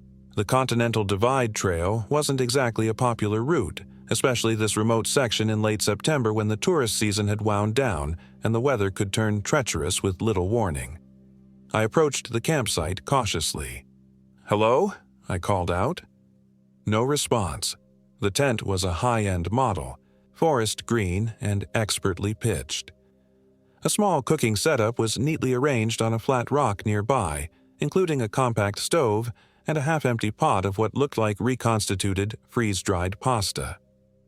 A pair of hiking boots, men's size, I noted, sat outside the tent entrance and a weathered backpack leaned against a nearby tree. But there was no sign of the camper. "Hello?" I called again, louder this time. My voice echoed off the surrounding slopes, but no human response followed. I felt a strange reluctance to set up my own camp nearby. Something about the abandoned-looking site triggered a deep unease. I told myself I was being ridiculous. The hiker was probably just off exploring, taking photos, or answering nature's call. I decided to continue around the lake to the far shore where I could still access water but have some distance from the mysterious campsite. As I circled the lake, I kept glancing back at the green tent, half expecting to see its occupant return. But the site remained still and empty. I found a suitable spot on the lake's eastern shore and efficiently set up my tent, secured my food in a bear canister, and prepared a simple dinner as the sun began its descent behind the jagged peaks to the west. The alpenglow turned the mountains a fiery orange-pink, reflecting in the perfectly still surface of Phantom Lake. It should have been serene. Instead, I couldn't shake the feeling of being watched. As darkness fell, I noticed there was no light coming from the green tent across the lake. No headlamp moving about, no cooking fire, nothing to indicate the return of its occupant. I told myself there were perfectly reasonable explanations. Maybe they had decided to push on to the next campsite. Maybe they were doing a night summit of one of the nearby peaks to see the stars. But then, why leave everything behind? The boots, the pack, the cooking equipment. Sleep did not come easily that night. The absolute darkness outside my tent seemed to press against the thin nylon walls, and every small sound, the rustling of my sleeping bag, the soft lapping of water on the shore, seemed magnified tenfold. I kept my headlamp close, switching it on periodically to reassure myself that my tent was still just my tent, that the shadows in the corners were just shadows. Sometime in the deepest part of the night, I jolted awake, though I couldn't say why. I lay perfectly still, listening. The silence was absolute for several long moments, and then I heard it, the scratching sound from the forest now directly outside my tent. Scratch, scratch, scratch. A deliberate, rhythmic sound like something, running their fingernails along the tent fabric. My breath caught in my throat. I reached for my headlamp with trembling fingers but hesitated to turn it on. Some primal instinct told me it was better not to reveal I was awake. The scratching continued, moving slowly around the perimeter of my tent. I could track the sound as it circled me, by the door, then the left wall, then behind my head, then the right wall. A complete circuit. Then silence. I remained frozen, straining to hear anything beyond the thundering of my own heart. Minutes passed, maybe an hour. Finally, I gathered my courage and switched on the headlamp, its beam cutting through the darkness inside my tent. I unzipped the door just enough to peer out. The night was clear, stars scattered across the black sky like spilled diamonds. The half-moon provided just enough light to make out the silhouettes of surrounding trees and the smooth surface of the lake beyond. Nothing moved. Nothing made a sound. I was about to retreat back into my sleeping bag when I noticed something that made my blood run cold. Across the lake, the green tent was now illuminated from within, a soft glow indicating someone was inside. The camper had returned. I should have felt relieved. The mysterious absence explained, no more reason for unease. Instead, I felt a deepening sense of dread as I watched that softly glowing tent. Something about the quality of the light wasn't right. It wasn't the yellow-white of a headlamp or lantern. It was a sickly, greenish glow that seemed to pulse slightly, like a heartbeat. I zipped my tent closed and burrowed into my sleeping bag, keeping my headlamp on despite the drain on the batteries. I didn't sleep again that night. Dawn came with merciful slowness. I emerged from my tent into the gray half-light, stiff from tension and lack of sleep. The first thing I did was look across the lake to the other campsite. The green tent was gone. I blinked, rubbed my eyes, looked again. Nothing remained on the far shore but a circle of flattened grass where the tent had stood. No backpack against the tree, no cooking equipment on the rock, no boots outside a non-existent tent door. I broke camp in record time, my hand shaking as I stuffed my sleeping bag into its compression sack and collapsed my tent poles. Something was very wrong here, and every instinct screamed at me to leave this place. I would abandon my planned route and take the shortest trail back to the trailhead where I'd parked my car. According to my map, there was a ranger station at a place called Elk Creek, about 10 miles east. If I pushed hard, I could reach it by late afternoon. I shouldered my pack and set off at a brisk pace, eager to put Phantom Lake behind me.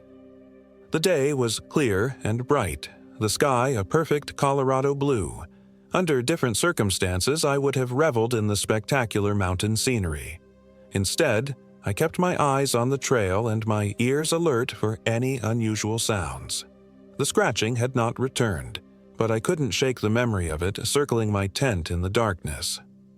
After about 2 hours of hiking, I reached a trail junction.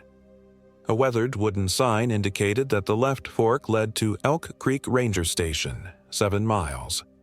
The right fork continued along the Continental Divide Trail, my original route.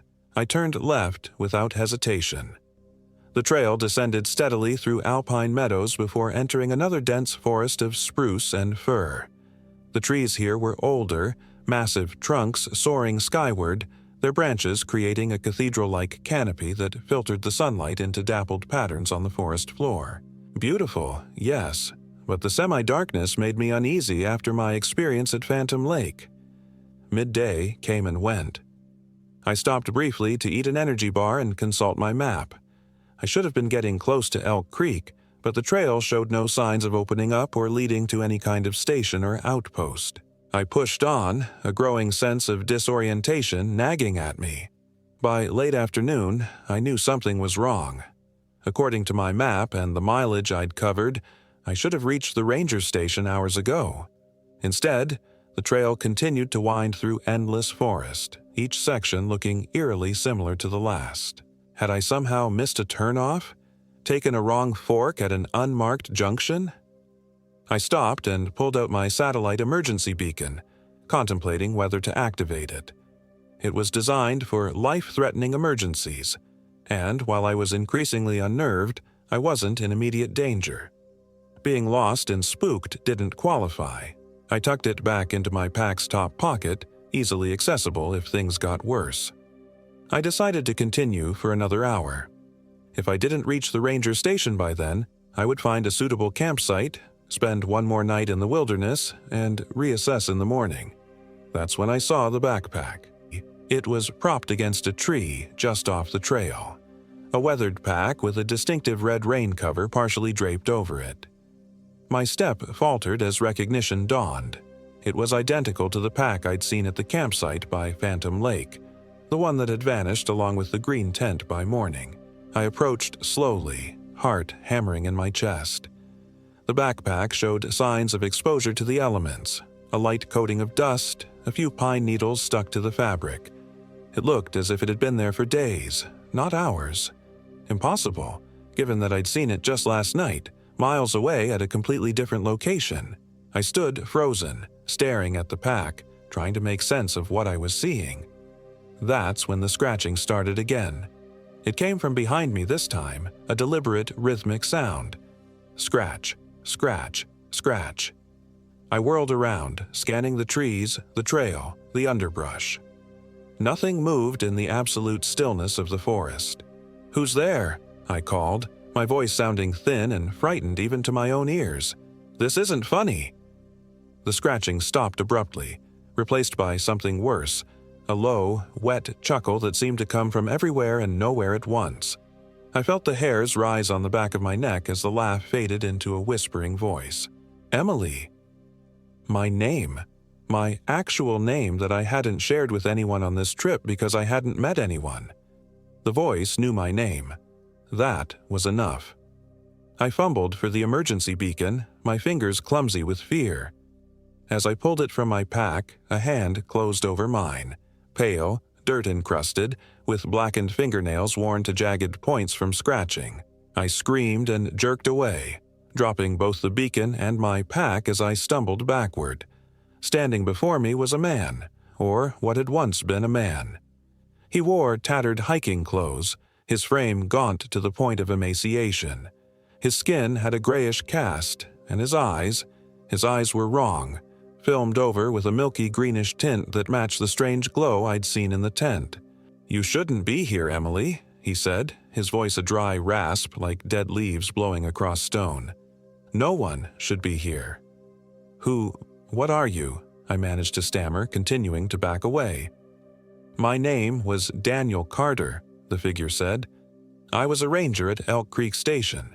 I came to investigate reports of hikers going missing along this section of trail." His head tilted at an unnatural angle as he studied me. "That was in 1987. My mind reeled. 1987? That was over 35 years ago. The man standing before me couldn't be more than 40. "That's not possible," I whispered. The thing that called itself Daniel Carter smiled, revealing teeth that had been filed to points. "Phantom Lake doesn't appear on any official trail maps. Emily. It doesn't exist, except for those it chooses to reveal itself to, those it hungers for." As he spoke, I noticed movement behind him, more figures emerging from the trees, men and women in hiking gear from different eras, all with the same emaciated frames, the same milky green eyes, the same blackened, pointed fingernails. Some looked relatively recent, their Gore-Tex jackets and modern boots still recognizable despite their decay. Others wore clothing so dated and rotted that it barely clung to their withered forms. "The lake feeds on fear," Daniel continued conversationally, as if discussing the weather, "on isolation, on grief." His gaze seemed to pierce through me. "Your grief for Mark is a feast, Emily. The lake has been drawing you here for months, whispering to you in your dreams." A cold shock ran through me. I had been dreaming of a mountain lake for months after Mark's death. Dreams so vivid that I'd researched Colorado hiking trails upon waking, feeling an inexplicable pull toward the San Juans. I'd attributed it to my subconscious pushing me toward healing, toward the wilderness therapy that Dr. Winters would eventually suggest. But what if it had been something else? Something drawing me here for its own purposes? "The scratching," I said, a horrible realization dawning. "It's how you mark your victims." Daniel nodded approvingly. "The old ones scratch their claim into your shelter, your skin, your soul. Once marked, you belong to the lake. You become part of it, part of us." He took a step toward me, and I saw that the fingernails of his right hand were worn down to bloody quicks. He had been the one scratching outside my tent. "Your husband waits for you, Emily," he said softly. "The lake has shown him to us. He's trapped between worlds, but you can join him. Don't you want to see Mark again?" At the mention of Mark's name from this abomination's lips, something snapped inside me. Grief had been my constant companion for a year, a weight that threatened to pull me under.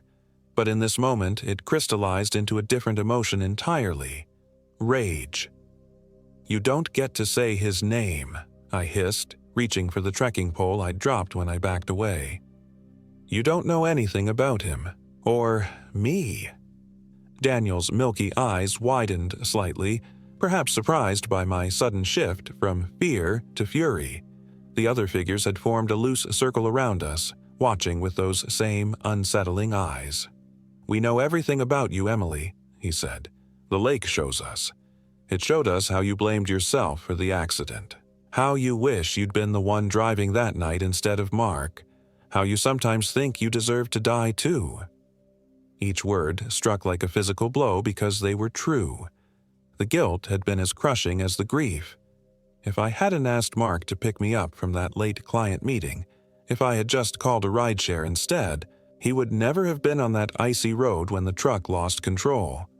But something else was true too. Mark would be furious if I gave up now. I gripped the trekking pole tighter. "Mark would want me to live," I said, my voice stronger now. "And I'm not dying in this godforsaken forest to feed whatever nightmare you serve.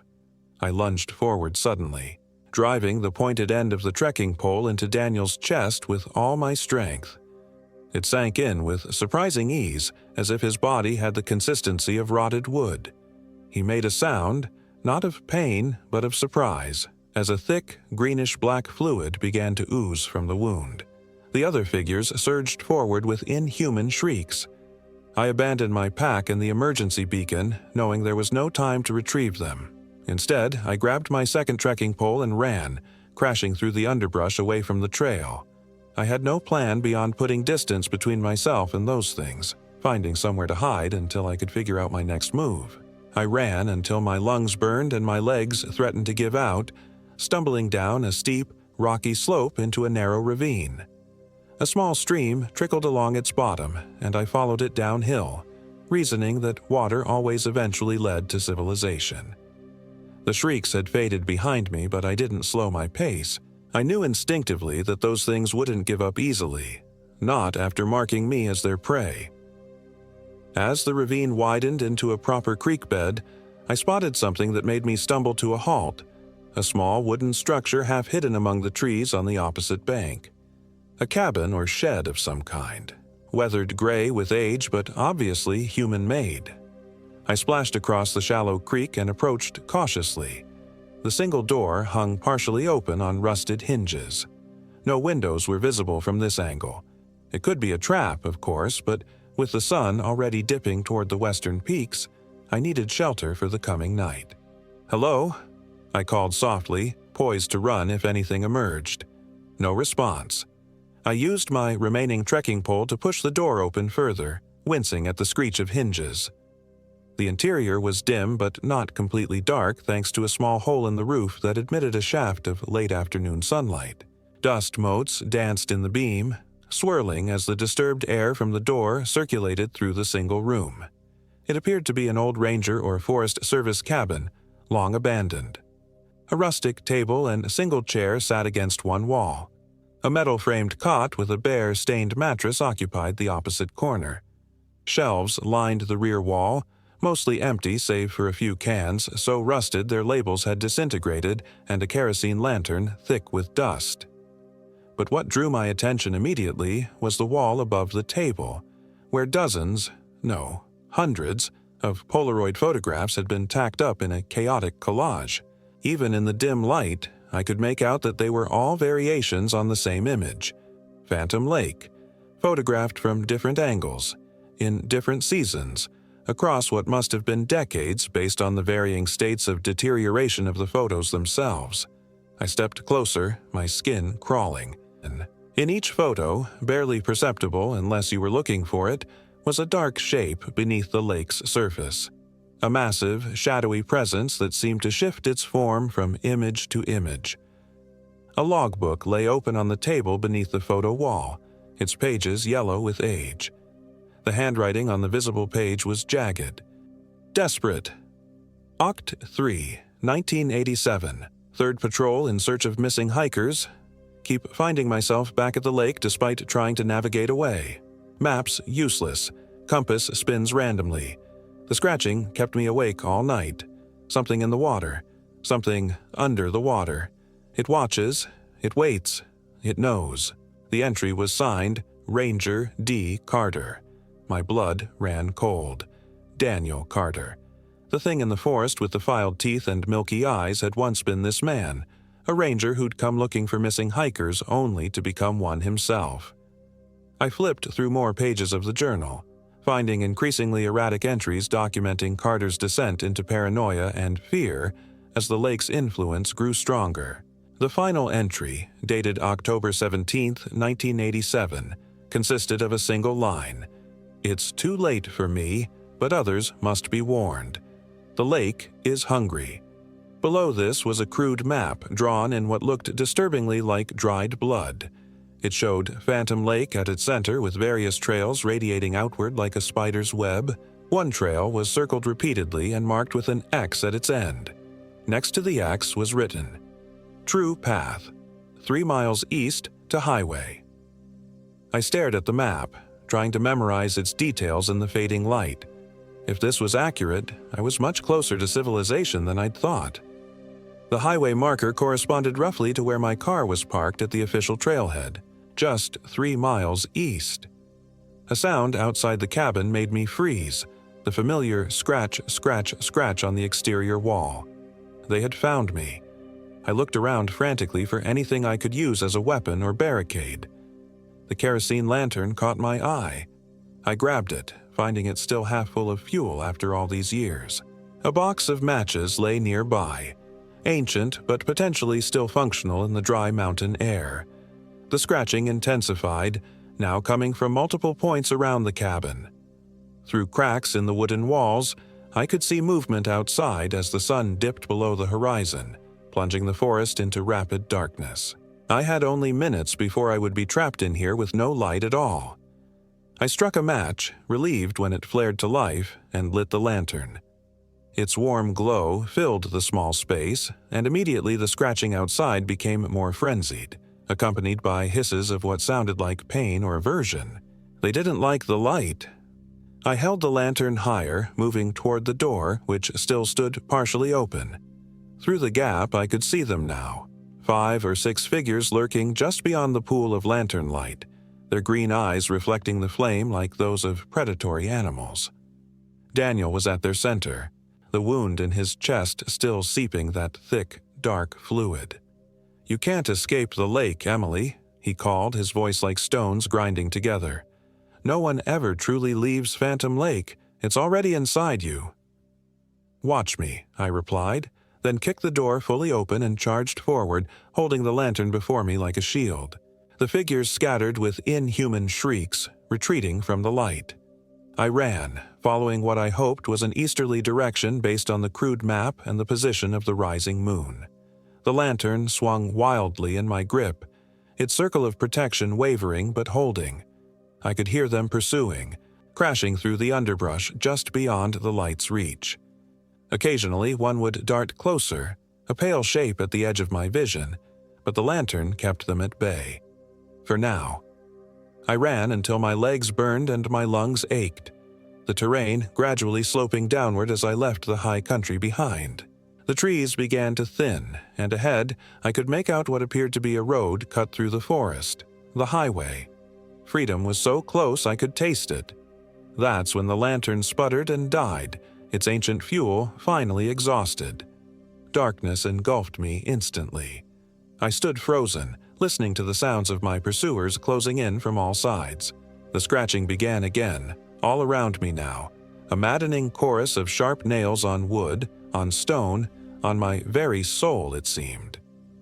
"We told you, Emily." Daniel's voice came from directly behind me. "No one escapes." I felt cold fingers on the back of my neck, those filed nails pricking my skin. I closed my eyes, thinking of Mark, wishing I could apologize one last time for sending him out on that icy night. A sudden brightness cut through my closed eyelids. A familiar sound reached my ears, the rumble of an engine, the crunch of tires on asphalt. Headlights. My eyes flew open to see a pickup truck rounding the bend on the highway, its high beams cutting through the darkness like a blade. The fingers at my neck recoiled as if burned, and the air filled with those same inhuman shrieks I'd heard in the forest. I ran, waving my arms frantically, screaming for help. The truck slowed, then stopped. An older man in a Colorado Parks Department uniform leaned out the driver's window, his face concerned. "Miss, are you all right? What are you doing out here in the dark?" I looked back over my shoulder. The forest stood dark and still. No pale figures with filed teeth and milky eyes. No Daniel Carter with his warnings and threats. Just trees and shadows. I got lost," I stammered, turning back to the ranger. "I've been hiking in the San Juans and took a wrong turn somewhere." He nodded sympathetically. "Happens more often than you'd think up here. The trails can get confusing if you don't know them well. Hop in. I'll give you a lift to your car if it's at one of the trailheads." I climbed into the passenger seat, relief washing over me in a wave so powerful I nearly wept. As the ranger put the truck in gear and continued down the highway, I allowed myself to believe I had escaped, that the nightmare was over. "Where exactly were you hiking?" he asked conversationally as we drove. "I know these mountains like the back of my hand." "I was on the Continental Divide Trail," I replied, "but I think I strayed off it somehow. I ended up at a lake that wasn't on my map. Phantom Lake, I think it was called." The truck swerved suddenly as the ranger's head snapped toward me, his face pale in the dashboard light. "That's not possible," he said, his voice tight. "There is no Phantom Lake." "But I was there," I insisted.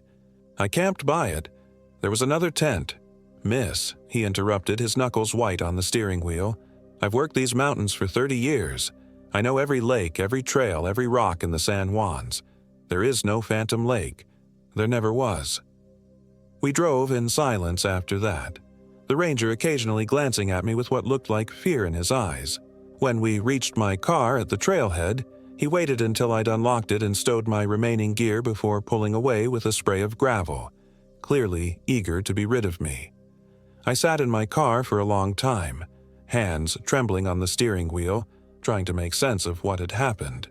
Had I imagined it all? Some kind of altitude-induced hallucination or psychological break triggered by grief? But then I noticed something on the passenger seat next to me that I hadn't put there. A single Polaroid photograph, faded and yellow with age. I picked it up with shaking fingers and held it up to the dome light. It showed Phantom Lake on what appeared to be a perfect summer day, its surface mirror-smooth under a cloudless sky.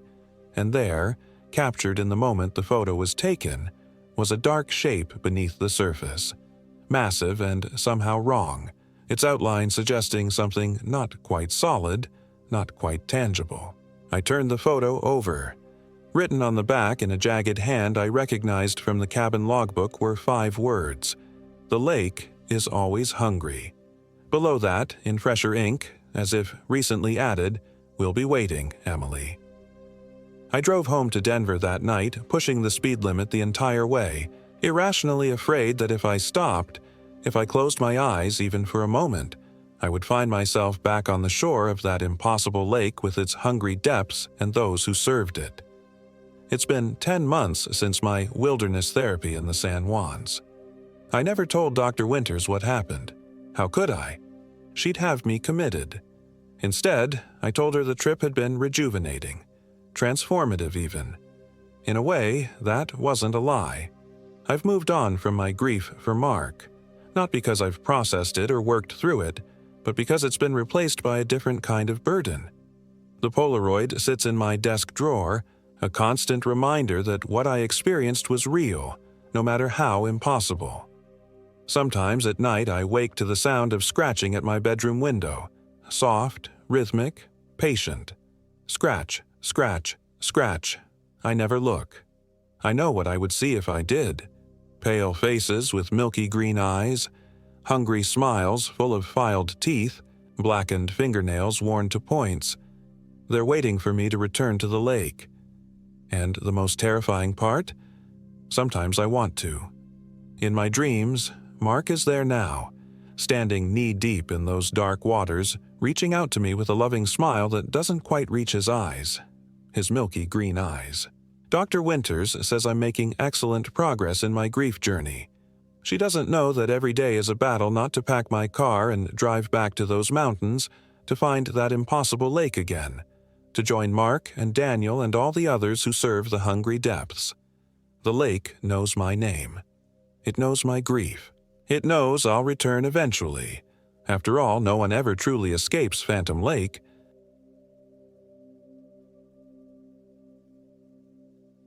My name is William Brown, and I am 34 years old. This happened in the most remote part of Black Canyon of the Gunnison National Park, Colorado, last summer. "Come on, Will, we're burning daylight." Jake's voice echoed through the trees as I double-checked my backpack for the 3rd time. "Almost ready," I called back, zipping up the final compartment. This was supposed to be our escape, a 4-day hiking trip to decompress from the crushing weight of corporate life. Jake had been my closest friend since college, and when he suggested this expedition to Black Canyon, I jumped at the chance. After my divorce finalized last month, I desperately needed the distraction. I shouldered my pack and joined Jake and our third companion Marcus at the trailhead. The three of us made an unlikely hiking group. Jake, the seasoned outdoorsman with his meticulously organized gear. Marcus, the tech guy who'd rather be gaming but came along for male bonding. And me, somewhere in between, athletic enough to keep up but nervous about the remoteness of our destination. About time, Marcus grinned, adjusting his designer sunglasses that seemed comically out of place against the rugged backdrop. I've already counted 16 mosquito bites. The Warner Point Trail should lead us to that secluded camping area I told you about, Jake said, consulting his GPS. It's not on any official maps, but I found it mentioned in an old hiking forum. Supposedly has the best views in the entire park. I felt my phone vibrate and pulled it out to see my ex-wife's name lighting up the screen. With a quick swipe, I silenced it and shoved it deep into my pocket. Not today, Melissa. Not here. Everything good? Jake asked, noticing my expression. Yeah, just work, I lied, forcing a smile. Lead the way, mountain man. The first few hours of hiking were exactly what I needed. The physical exertion pushing all thoughts of failed marriages and career disappointments from my mind. The Black Canyon lived up to its reputation, with sheer cliff walls plunging dramatically into darkness below. The Gunnison River was barely visible at the bottom, a silver thread winding through a narrow gash in the earth. By mid-afternoon, Jake led us off the main trail, following what appeared to be a barely visible deer path. Are you sure about this? I asked, noticing how the vegetation seemed to close in around us. The ranger at the visitor center didn't mention any trails out here. Jake waved his hand dismissively. That's because they don't want every tourist trampling through. Trust me, the place I found is worth it. Marcus wiped sweat from his brow. How much further? My feet are killing me. Another hour, maybe less, Jake replied, checking his GPS again. Weird, the signal's getting spotty. I glanced at my own phone. No service bars. Not unusual in remote areas, but something about the sudden isolation made my skin prickle with unease. The path grew steeper and less defined as we pushed forward. Several times I nearly lost my footing on loose rocks that seemed to shift unnaturally under my boots. The forest around us changed too, the trees growing denser, their trunks darker and more gnarled. Even the birdsong that had accompanied us earlier had fallen silent. Does it seem quieter to you guys? Marcus asked, voicing my exact thoughts. Jake shrugged. That's what real wilderness sounds like. No cars, no people, no distractions. But it wasn't just quiet. It was a suffocating silence that seemed to press against my eardrums, as if the forest itself was holding its breath. We should be there soon, Jake muttered, squinting at his GPS. Damn thing keeps glitching. The trail suddenly opened to a small clearing, perfectly circular, as if carved deliberately into the forest. At its center stood a massive dead pine, its bare branches reaching like skeletal fingers toward the sky. This is it? Marcus asked, disappointment evident in his voice. Jake frowned, turning in a slow circle. No, this isn't right. The place I found should have a view of the canyon.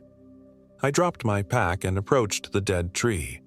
Its bark was blackened, not as if burned, but as if infected with some dark substance. When I reached out to touch it, my fingers came away stained with something that looked like oil but smelled metallic, like old blood. Guys, I called, wiping my hand on my pants, something's not right about this place. No kidding, Marcus replied, pointing at the ground. Look at this. Surrounding the tree in a perfect circle were small cairns, stacks of stones balanced precariously on top of each other. I counted 12 of them, evenly spaced. Probably just left by other hikers, Jake said, but his voice lacked conviction.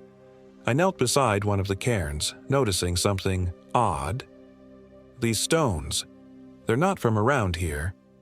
The rocks were smooth and white, like river stones, but we were nowhere near water. Marcus pulled out his camera. This is actually pretty cool. Creepy, but cool. As he raised the lens to snap a photo, his camera emitted a high-pitched whine before shutting off. What the hell? "Battery probably died," Jake said, but he was staring uneasily at the cairns. I stood up, suddenly feeling lightheaded. "We should keep moving. Find a proper campsite before dark." Jake nodded, checking his watch. "Sunset's in about 2 hours. Let's try heading west. We should hit the canyon edge eventually." As we gathered our gear, I couldn't shake the feeling we were being watched. I scanned the tree line, half expecting to see someone or something staring back. Nothing moved, yet the sensation persisted, a crawling unease on the back of my neck. We abandoned the clearing, pushing through dense underbrush where no trail existed. Jake took the lead, occasionally consulting his GPS despite its unreliability. After 30 minutes of difficult hiking, the trees began to thin, and the sound of wind whipping through the canyon reached us. "See? What did I tell you?" Jake grinned triumphantly as we emerged onto a rocky outcropping overlooking the canyon. The view was breathtaking. The setting sun casting the opposite wall in shades of gold and crimson, the shadows deepening the already black depths below. "I take back everything I said," Marcus admitted, gazing at the vista. "This is worth the blisters." We set up camp quickly, pitching our tents on the flattest section of the outcropping and gathering firewood before darkness fell. As night descended, the temperature dropped rapidly and we huddled around the campfire, passing a flask of whiskey between us. "To escaping the rat race," Jake toasted, raising the flask before taking a swig. "To forgetting what needs forgetting," I added, accepting the flask and taking a long pull. The liquor burned pleasantly down my throat. "To not getting eaten by bears," Marcus concluded, earning laughs from both of us.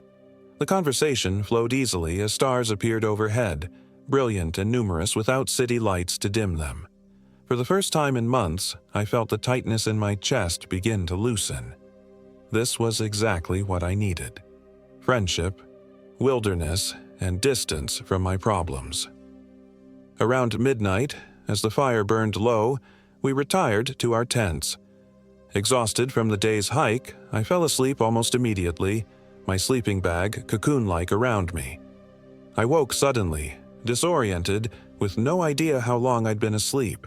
The inside of my tent was pitch black, and an unnatural silence pressed against my ears. Even the wind had died completely.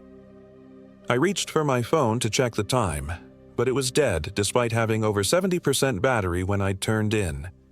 Something had woken me.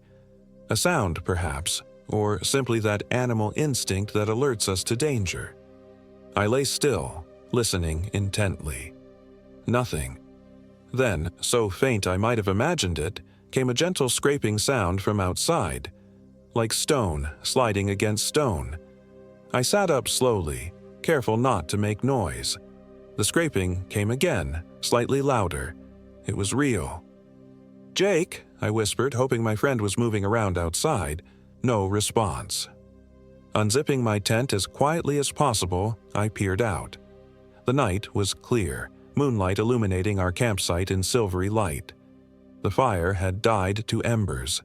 Jake and Marcus's tents stood undisturbed, but something was wrong. It took my sleep-fogged brain a moment to process what I was seeing. Stone cairns, identical to those in the clearing, now surrounded our campsite in a perfect circle. 12 of them, evenly spaced, gleaming white in the moonlight. They hadn't been there when we went to sleep.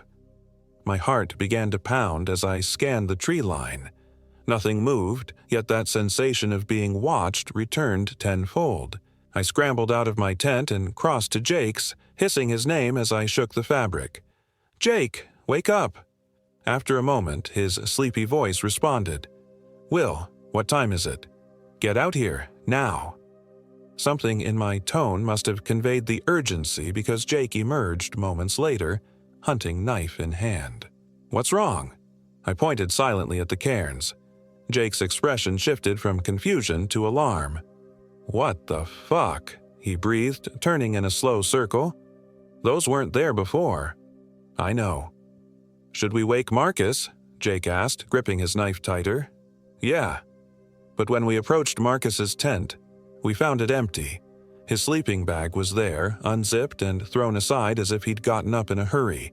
His boots were gone, but his phone and headlamp remained. "Marcus," Jake called, his voice unnaturally loud in the stillness. No answer came.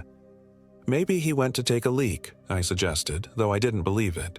Why would he leave his headlamp? We searched the immediate area, calling Marcus's name with increasing urgency. The edge of the outcropping was disconcertingly close, a sheer drop into blackness. "You don't think he—" Jake couldn't finish the sentence. I shook my head. No way. We would have heard something. As we stood there, debating what to do, I noticed something glinting near one of the cairns. I approached cautiously and found Marcus's designer sunglasses, one lens cracked, resting atop the white stones. They hadn't been there minutes ago. "Jake," I called, my voice trembling slightly. He joined me, cursing under his breath when he saw the glasses. "This isn't right. This isn't fucking right." A twig snapped in the forest behind us. We both whirled around, Jake raising his knife defensively. "Marcus," I called, straining to see into the darkness beyond the trees. For a long moment, nothing. Then a figure emerged from the shadows. Marcus, walking stiffly, his movements jerky and unnatural. Relief washed over me, quickly replaced by concern. "Marcus, you okay, man?" He didn't respond, just continued walking toward us with that strange, puppet-like gait. As he came closer, moonlight revealed his face, expressionless, eyes wide and unblinking. "Marcus," Jake stepped forward. "What's going on? Where did you go?" When Marcus finally spoke, his voice was flat, devoid of its usual animation. "I saw someone in the woods, a woman. She was crying." Jake and I exchanged glances. "What woman? There's no one else out here." Marcus's blank gaze moved past us to the cairns. "She told me about the hollow ones. They're coming now. They're hungry." A chill ran down my spine that had nothing to do with the night air. "Marcus, you're freaking us out. This isn't funny." His head tilted at an odd angle. "She called me by name. She knew all our names." Jake grabbed Marcus's shoulders. "Snap out of it, man. What happened to you?" For the first time, Marcus's expression changed, a smile spreading across his face, too wide, revealing far too many teeth. "She's coming. She wants to meet you too." Jake released him, stepping back. "Will, grab the emergency kit from my pack. He's having some kind of episode." I reluctantly turned away, hurrying to Jake's tent. Behind me, I heard Jake continue trying to reason with Marcus. As I rummaged through Jake's meticulously organized backpack for the first aid kit, the voices outside changed tone. Jake's rose in alarm, then cut off abruptly. I froze, listening. Silence. Then a wet, gurgling sound that raised the hair on my arms. "Jake?" I called, abandoning the pack and moving toward the tent entrance. No response, just that terrible liquid gurgling. I hesitated, every instinct screaming danger. Through the tent opening, I could make out two figures silhouetted against the night sky. One standing, one kneeling. As I watched, the kneeling figure slowly toppled sideways. Heart hammering in my chest, I grabbed Jake's hunting knife from where he'd left it on his sleeping bag and stepped outside. The scene that greeted me will haunt me until my dying day. Jake lay on the ground, a dark stain spreading across his chest. Standing over him was Marcus, but not Marcus. His body rigid, head still tilted at that impossible angle, hands darkened with what could only be blood. When he turned to face me, his eyes reflected the moonlight like a wild animal's. "Marcus," I whispered, raising the knife defensively. "What did you do?" His too wide smile returned. "I'm not Marcus anymore. Marcus is with the Hollow Ones now, just like your friend here will be." He prodded Jake with his foot. Jake moaned weakly. "I should have run. I should have fled into the forest and never looked back." But Jake was still alive, and whatever had happened to Marcus, I couldn't abandon my friends. "Stay back," I warned, trying to edge toward Jake. Marcus, or the thing wearing Marcus's face, laughed, a sound like stones grinding together. "The old woman of the canyon has waited so long for new vessels. Your bodies will serve her well." He lunged suddenly, moving with unnatural speed. I slashed wildly with the knife, feeling it connect with something solid. Marcus didn't flinch, didn't even acknowledge the wound as he grabbed my wrist, squeezing with crushing strength until the knife fell from my numb fingers. His other hand shot out, closing around my throat. "She'll take you last," he hissed, his breath smelling of rot and stagnant water. "She wants you to watch your friends change first." Spots danced before my eyes as his grip tightened. In desperation, I drove my knee upward, connecting solidly with his groin. Marcus might have been possessed or insane, but his body was still human. He doubled over, his grip loosening just enough for me to break free. I stumbled backward, gasping for air, and my heel caught on one of the stone cairns. I fell hard, the structure collapsing beneath me. As the white stones scattered, Marcus let out an inhuman shriek of rage. "The circle is broken," he howled, his voice no longer his own, deeper, layered, as if multiple voices spoke at once. The other cairns began to vibrate, the stones rattling against each other. The air temperature plummeted so rapidly that my next breath emerged as vapor. Marcus convulsed, his body contorting in ways that should have been impossible, bones cracking audibly. I scrambled to Jake, who lay pale and still, blood soaking his shirt. "Jake! Jake, stay with me!" I pressed my hand against the wound in his chest, trying to stem the bleeding. His eyes fluttered open, unfocused. "Will, run. It's not just Marcus. The stones." A howling wind suddenly whipped through our campsite, though the trees remained eerily still. The scattered stones from the cairn I'd knocked over began to move, skittering across the ground like living things. I watched in horror as they gathered around Marcus's contorted form, climbing up his legs, adhering to his skin. Jake's hand weakly grasped mine. The old woman. Local legend. Takes hikers, makes them hollow. Each word seemed to cost him tremendous effort. "We need to get out of here," I urged, trying to help him up. "Can you walk?" He shook his head slightly, blood bubbling at the corner of his mouth. "Too late for me. Go. Destroy the cairns. Only way." Marcus, or what had been Marcus, was now half covered in the white stones, his shape changing, elongating. The remaining cairns vibrated more violently, small stones breaking free and flying toward him as if magnetized. I made a split-second decision. Leaving Jake, I lunged toward the nearest intact cairn, kicking it with all my strength. The stones scattered and another inhuman shriek filled the air. I didn't stop, moving to the next cairn and the next, destroying each one methodically. With each cairn I demolished, the wind grew stronger and the creature that had been Marcus seemed to struggle, as if being pulled in different directions.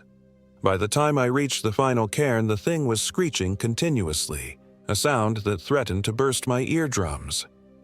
I hesitated at the last cairn, watching as the creature thrashed, now almost completely encased in white stone except for its face, still recognizable as Marcus but twisted in fury. Those reflective eyes locked onto mine. "Stop," it commanded, Marcus's voice briefly breaking through the deeper tones. "Will, please, it's me. I'm fighting it." For a moment I faltered, seeing my friend's desperate expression. But then I remembered Jake, bleeding out on the ground. "You're not Marcus," I snarled and kicked the final cairn with every ounce of strength I possessed. As the stones scattered, a deafening crack split the air, like the earth itself breaking open. The creature unleashed a wail of such despair and rage that I fell to my knees, hands pressed against my ears. The white stones covering it began to glow, growing brighter until I had to shield my eyes. Through my fingers, I glimpsed the thing that had been Marcus changing once more, its form elongating impossibly, limbs stretching and multiplying. The light intensified to unbearable brightness, and with a sound like a thunderclap, it simply collapsed. The glowing stones fell to the ground, immediately turning black and crumbling to dust that the wind carried away. Where Marcus had stood, nothing remained. The unnatural wind died as suddenly as it had appeared, leaving an ordinary night, stars twinkling innocently overhead.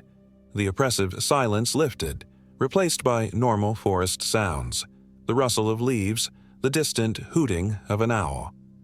I rushed back to Jake, who lay motionless, eyes closed. "Jake! Jake! Can you hear me?" I pressed trembling fingers to his neck, searching for a pulse. Nothing.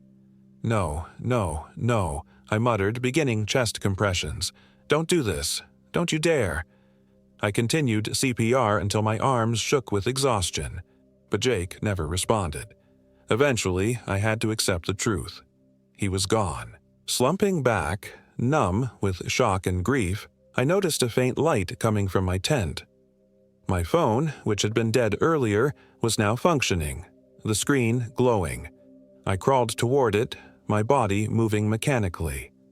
The phone showed full battery and, miraculously, 1 bar of service.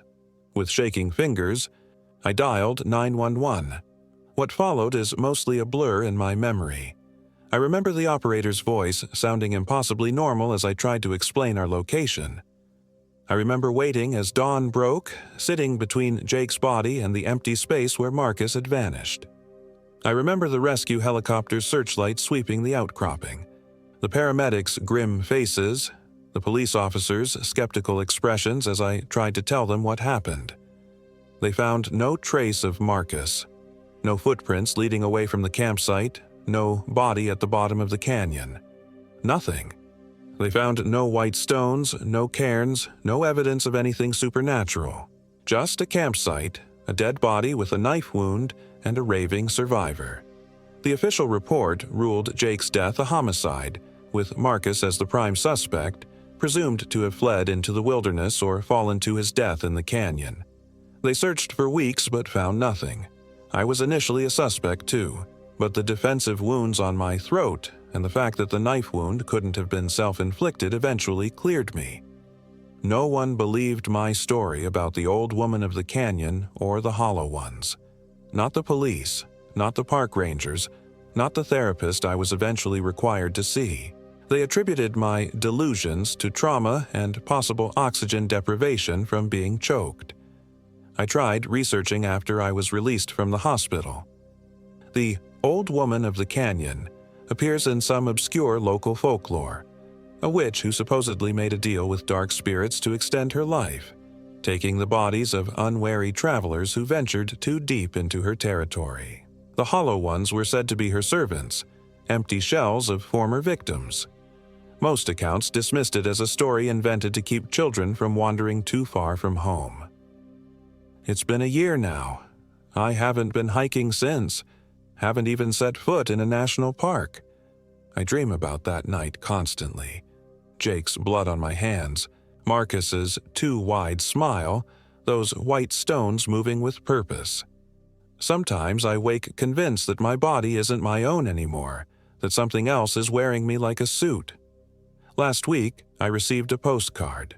No return address, no message. Just a picture of Black Canyon of the Gunnison and 12 small white stones arranged in a circle, meticulously balanced on each other. The postmark was from a small town just outside the park. I burned it immediately, but it was too late, because now I can feel it. The weight of someone else's gaze on me at all times, the sensation of being watched, being hunted, and sometimes when I pass mirrors, I catch myself smiling a little too widely, my head tilted at an angle that isn't quite natural. I know what it means. The old woman isn't finished with me. The circle may have been broken that night, but it's forming again, stone by patient stone, and I don't know how much longer I can keep her out.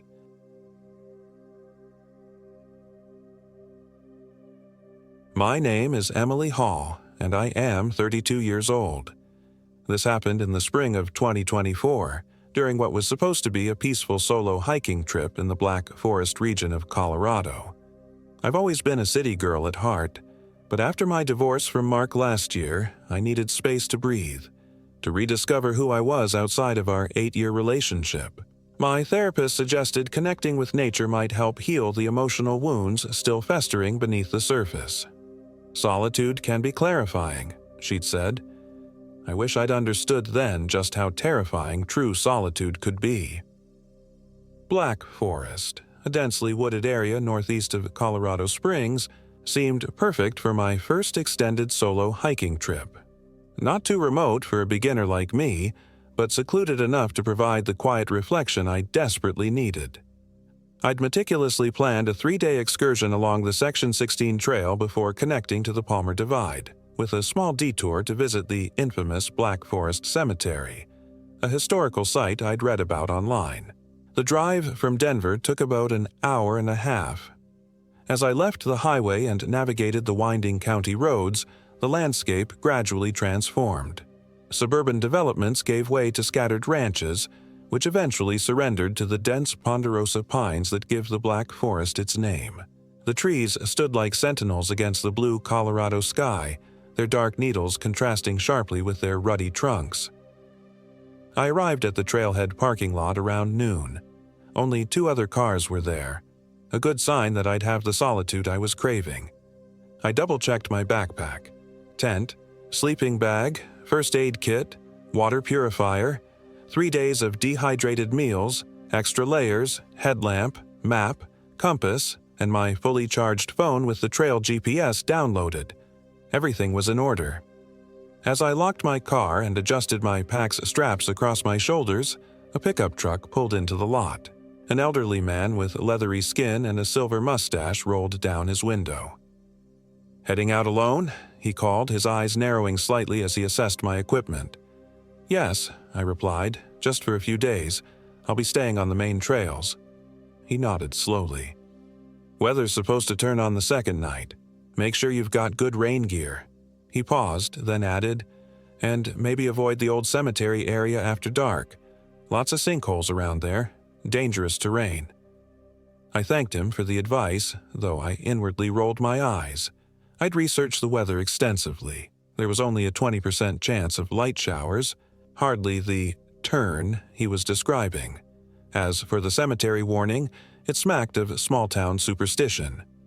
Still, I smiled politely before heading toward the trailhead. The first day of hiking was everything I'd hoped for. The trail wound through stands of ponderosa pines, occasionally opening to reveal breathtaking views of Pikes Peak in the distance. The spring wildflowers were beginning to bloom, dotting the forest floor with splashes of color. The air was crisp with the scent of pine, and birdsong accompanied my steady footfalls on the soft earth. I made good time, covering about 7 miles before deciding to make camp in a small clearing about half a mile off the main trail. I'd passed only 3 other hikers the entire day, exchanging brief greetings before continuing on our separate ways. As I set up my tent and gathered wood for a small fire, I felt a deep sense of satisfaction. This was exactly what I needed: simplicity, self-reliance, and the quiet rhythm of nature. As twilight descended, I heated water for my freeze-dried pasta dinner and watched the flames of my small campfire dance against the gathering darkness. The first stars appeared overhead, brilliant in the clear mountain air. I'd forgotten how many stars you could see away from city lights. That's when I heard it for the first time, a sound like distant singing, carried on the evening breeze. It was faint enough that I initially thought it might be other campers, though I hadn't seen any signs of them. The melody was strange, almost discordant with words I couldn't make out. I strained to listen, but as quickly as it had come, the sound faded. I dismissed it as the wind playing tricks or perhaps some nocturnal bird I wasn't familiar with. After cleaning up from dinner and hanging my food bag from a tree branch away from my tent — bears were common in the area — I crawled into my sleeping bag. Despite the hard ground beneath my thin sleeping pad, exhaustion quickly pulled me under. I dreamt of running through endless trees, pursued by something I couldn't see but could feel breathing down my neck.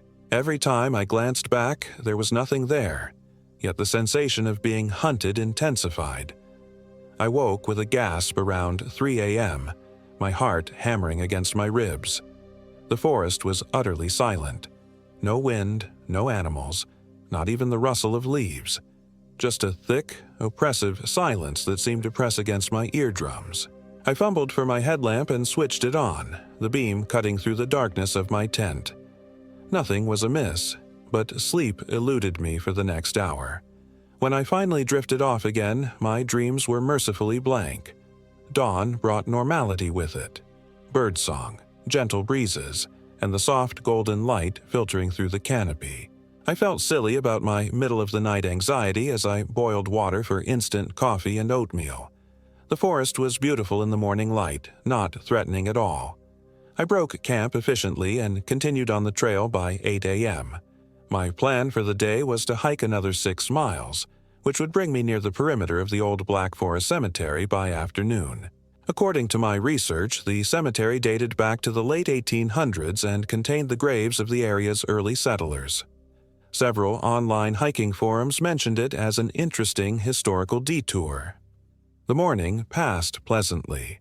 The trail became more challenging as it ascended the Palmer Divide, but the exertion felt good. I stopped occasionally to drink water and take photos of particularly scenic vistas. Around noon, I paused for lunch on a fallen log, consulting my map. The cemetery should be less than a mile east of my current position, accessible via a narrow, unmarked path. After lunch, I located the faint trail and turned onto it. The path was overgrown in places, clearly less traveled than the main route. The trees seemed to grow denser here, blocking much of the sunlight and creating a perpetual twilight beneath their branches. I checked my phone's GPS to confirm I was heading in the right direction, but to my annoyance, I had no signal. Not entirely surprising in these remote woods. After about 20 minutes of hiking, the trees abruptly thinned, and I found myself at the edge of a small clearing. The Black Forest Cemetery lay before me, surrounded by a rusted wrought iron fence listing precariously in places. The graves were a mixture of modest headstones and more elaborate family monuments, all weathered by time and the harsh Colorado elements. I felt a flutter of excitement as I pushed open the creaking gate. There was something poignant about these forgotten resting places, these lives reduced to names and dates carved in stone. I moved slowly between the graves, reading inscriptions where they were still legible. Many of the deceased had died young, children taken by disease, women in childbirth, men in mining accidents. Life had been brutal on the frontier. One family plot contained 5 small headstones, all children who had died within weeks of each other in the winter of 1883, likely from some epidemic.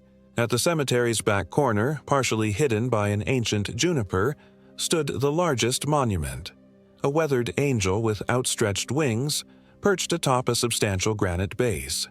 The angel's face had been worn nearly smooth by decades of wind and rain, giving it a blank, eerie appearance. The name on the base read, Eleanor Blackwood, 1845-1889. May she find the peace denied her in life. Something about the inscription sent a chill down my spine. I found myself wondering what had denied Eleanor peace during her lifetime. Looking more carefully at the base of the monument, I noticed strange symbols carved alongside the more traditional epitaph, curious spiraling patterns and what looked like a stylized eye. I was so absorbed in examining the unusual gravestone that I didn't immediately notice the dramatic shift in weather. Dark clouds had rolled in, obscuring the sun and bringing with them a sudden, unseasonable cold. The old man's warning about the weather turning echoed in my memory. Large drops of rain began to fall, quickly transforming into a steady downpour. I cursed under my breath. My rain gear was in my pack, which I'd left leaning against the cemetery fence. I hurried back toward the entrance, but as I reached the center of the graveyard, a deafening crack of thunder directly overhead made me jump. In that same instant, I could have sworn I heard laughter, a woman's laughter, high and brittle, mingling with the thunder. I spun around, but I was alone among the gravestones, now slick with rain. By the time I retrieved my pack and pulled on my rain jacket, I was already soaked through. The rain was falling in sheets, reducing visibility to mere feet. Continuing my hike was out of the question. I needed to find shelter and wait out the storm. I remembered passing a small wooden structure about a quarter-mile back on the main trail, perhaps an old ranger station or trail maintenance shed. That would be better than pitching my tent in this deluge. Leaving the cemetery, I fought my way back through the increasingly muddy trail. The wind had picked up, whipping rain into my face and turning the temperature bitterly cold for May. My fingers were growing numb, and my sodden hiking boots squelched with each step. After what seemed an eternity but was probably only 15 minutes, I spotted the small cabin through the rain. It was more dilapidated than I'd registered when passing it earlier. The roof sagged and one window was boarded over, but it was structure with a roof, and right now that was all that mattered. The door wasn't locked, just stuck from moisture and disuse. I had to throw my shoulder against it several times before it gave way with a groan of protesting wood. The interior was dim and musty, with dust motes dancing in the gray light that filtered through the single dirty window. The cabin consisted of one room with a small wood stove, a rough wooden table with 2 chairs, and a narrow cot against one wall. It looked as though it had once been a line cabin for forest rangers but had been abandoned years ago. Surprisingly, there was a stack of firewood beside the stove, old but appeared dry enough. I stripped off my wet outer layers and hung them from a nail on the wall, hoping they might dry somewhat. After several attempts, I managed to get a small fire going in the wood stove. The warmth was heavenly against my chilled skin. Outside, the storm continued to rage. Thunder rumbled continuously, and the rain beat a relentless rhythm on the cabin's roof. I checked my phone again. Still no signal. The battery was at 62%, so I turned it off to conserve power. According to my watch, it was only 3:30 p.m., though the sky outside was dark as dusk. With nothing else to do, I decided to heat water for tea on the wood stove and assess my supplies. If the storm continued through the night, I might need to sleep here rather than setting up my tent in the rain. As I waited for the water to heat, I noticed a small wooden chest pushed under the cot. Curiosity piqued. I pulled it out and tried the lid.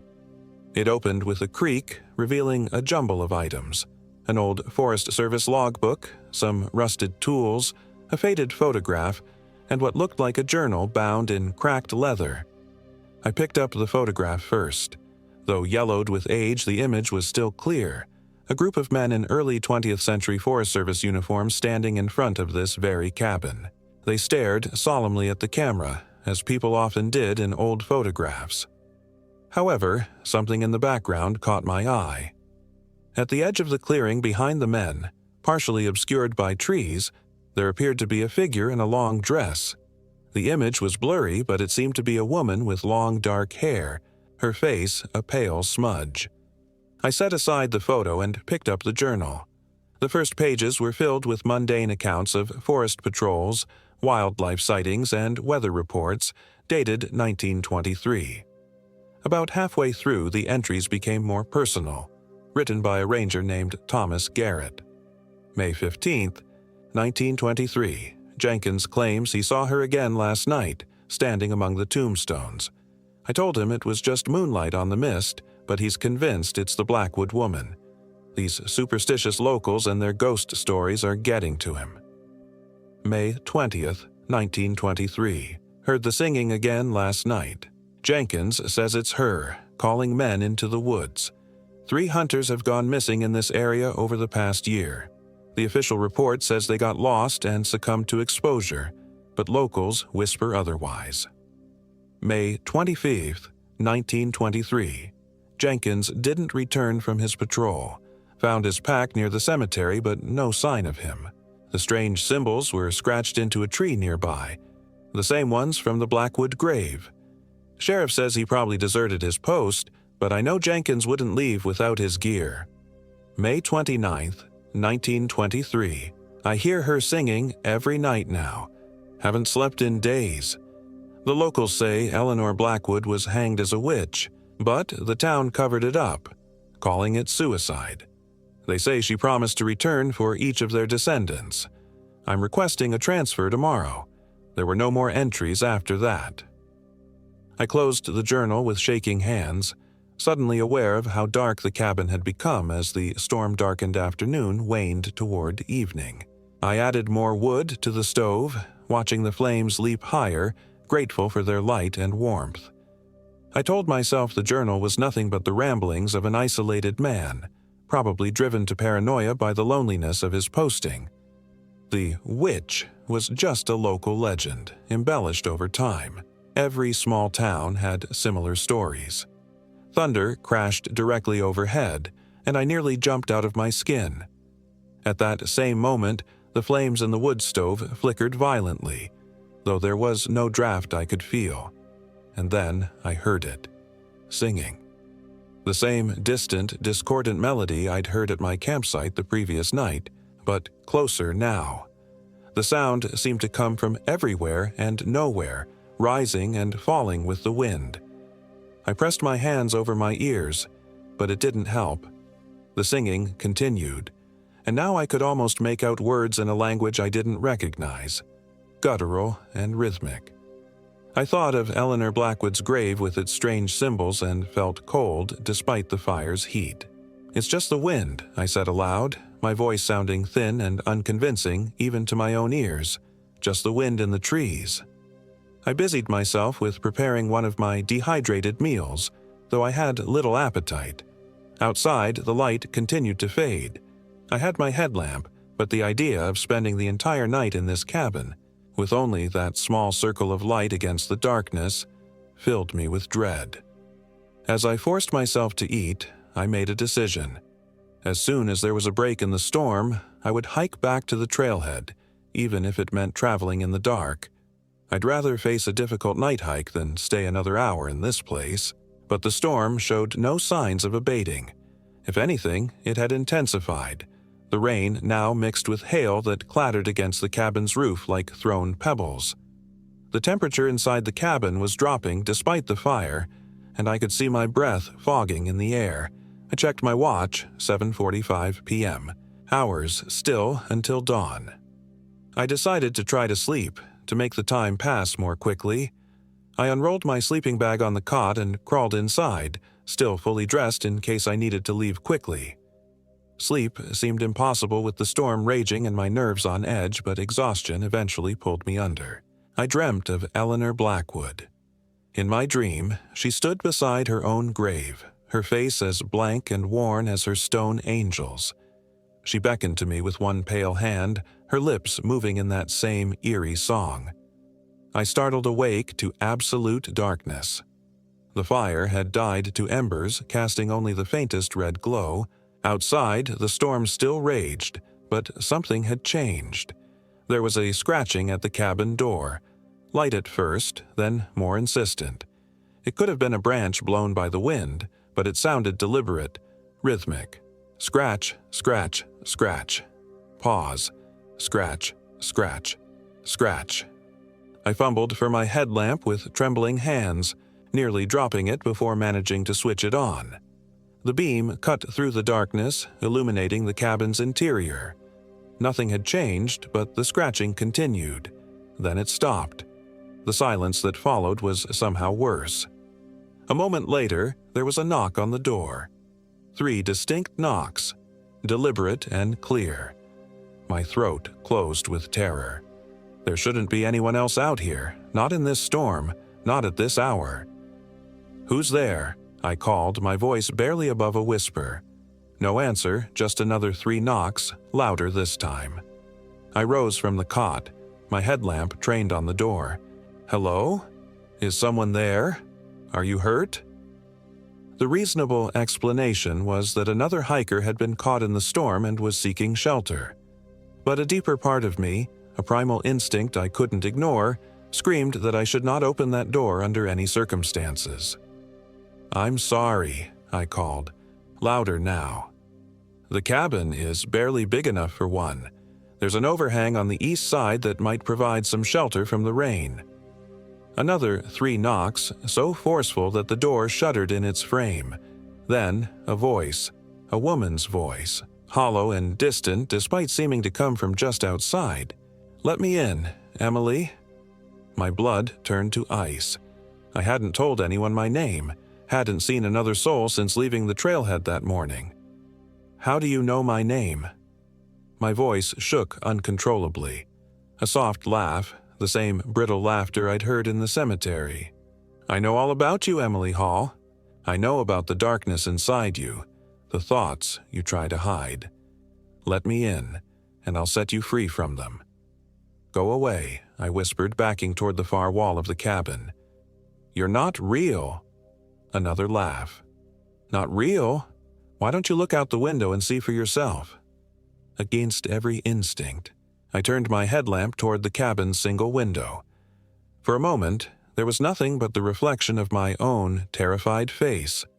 Then, a pale visage appeared behind my reflection, a woman with long dark hair plastered to her skull by the rain, her eyes black hollows in a face as white as bone. Her lips moved in that now familiar song. I screamed and stumbled backward, knocking over a chair. When I looked again, the face was gone. But the singing continued, now seeming to come from all around the cabin, from the very walls themselves. The temperature plunged further. My breath clouded thickly in front of me, and frost began to form on the inside of the window. The last embers in the wood stove died with a hiss, plunging the cabin into darkness except for my headlamp's beam. Something scratched at the walls, not just the door now, but all around the cabin, as if dozens of hands were clawing to get in. The wooden boards creaked and groaned under the assault. I had to get out. Whatever was outside couldn't be worse than being trapped in this cabin as it seemed to close in around me. I grabbed my backpack, not bothering with my wet jacket still hanging by the door. The scratching intensified as I approached the exit, becoming a frenzied scrabbling that made the walls vibrate. My hand closed around the doorknob, which was ice cold against my palm. I hesitated, remembering the face at the window. The decision was made for me when the window shattered inward, showering the floor with glass. Rain and wind rushed in, along with something else, a suffocating presence that seemed to suck the air from the room. Through the broken window came a hand, pale and skeletal, reaching toward me with impossibly long fingers. I yanked open the door and plunged into the storm. Rain lashed at me instantly, soaking me to the skin within seconds. The wind was a physical force, nearly knocking me off my feet as I stumbled away from the cabin. My headlamp provided only a few feet of visibility in the torrential downpour. I had no clear plan except to put as much distance between myself and the cabin as possible. I splashed through puddles and slipped in mud, fighting my way toward what I hoped was the main trail. The darkness was absolute beyond my small circle of light. The forest transformed into a maze of looming shadows and grasping branches. Behind me, I heard the cabin door slam shut with such force that it seemed to shake the ground. The singing rose again, louder now, pursuing me through the storm. I ran blindly, my lungs burning and my legs leaden with exhaustion and cold. Branches whipped at my face, leaving stinging welts. I lost my footing on a slick section of trail and went down hard, landing in a puddle so deep it momentarily submerged my face. I came up sputtering, my headlamp miraculously still functioning. As I struggled to my feet, I realized with horror that I had no idea which direction I was heading. In my panic, I'd lost all sense of orientation. The trail, if I'd ever been on it, was no longer visible beneath the flood of rainwater that turned the forest floor into flowing streams. I forced myself to stop and think. My instinct was to keep running, but that would only lead me deeper into the wilderness, perhaps hopelessly lost. I needed to orient myself.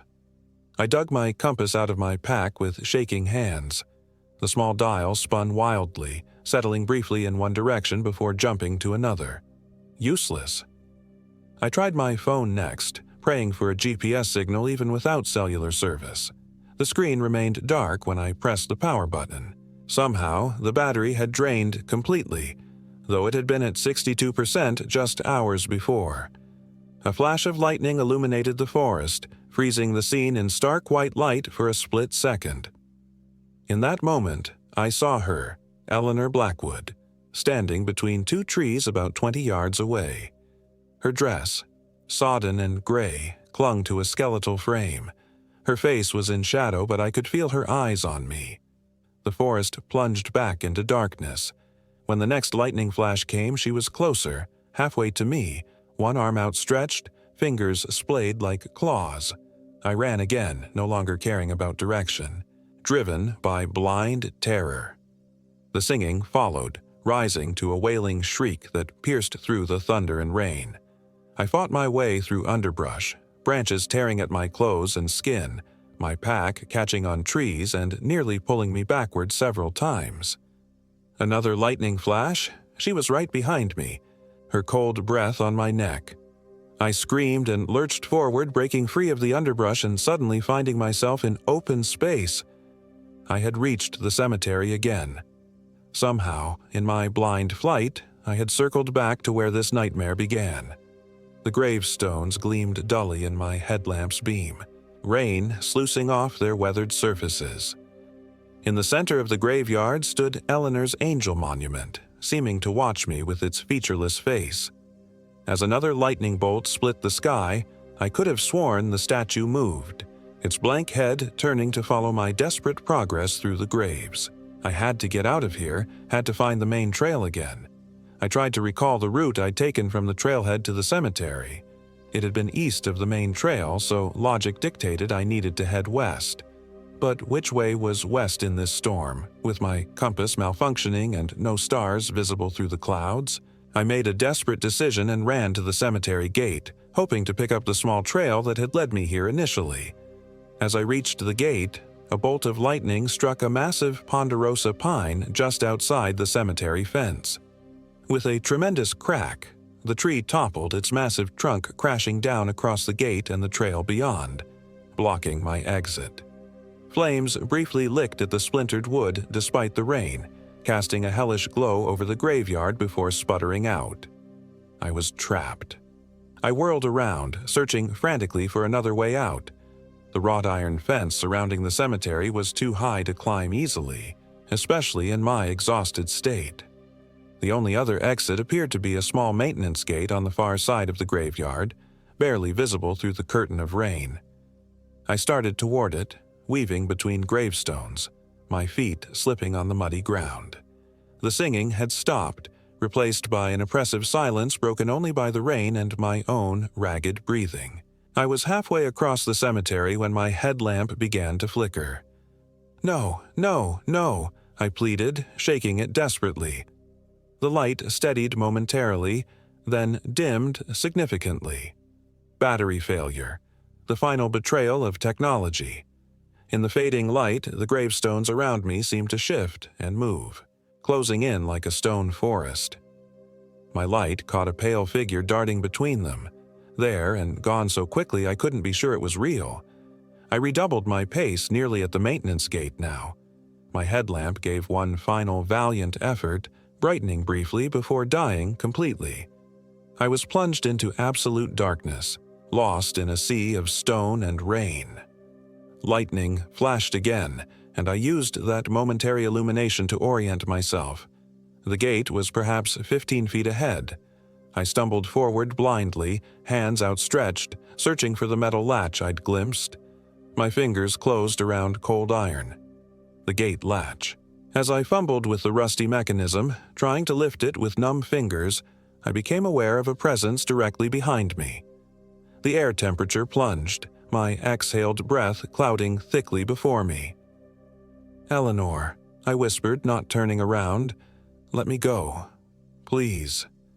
A whisper in my ear, so close that cold lips brushed my skin. "You came to me, Emily. You sought me out." "I didn't know," I choked out. "I'm sorry." "Everyone is sorry in the end." Her voice was almost gentle. "But sorrow isn't enough. You need to pay the price for disturbing my rest." The latch finally gave way with a grinding shriek of metal. I shoved the gate open and stumbled through, not looking back. I had no idea where I was going, but anywhere was better than remaining in that graveyard with her. I found myself on another narrow trail, barely discernible in the darkness between lightning flashes. I followed it blindly, one hand extended before me to ward off branches, the other trailing against tree trunks to maintain some sense of the path.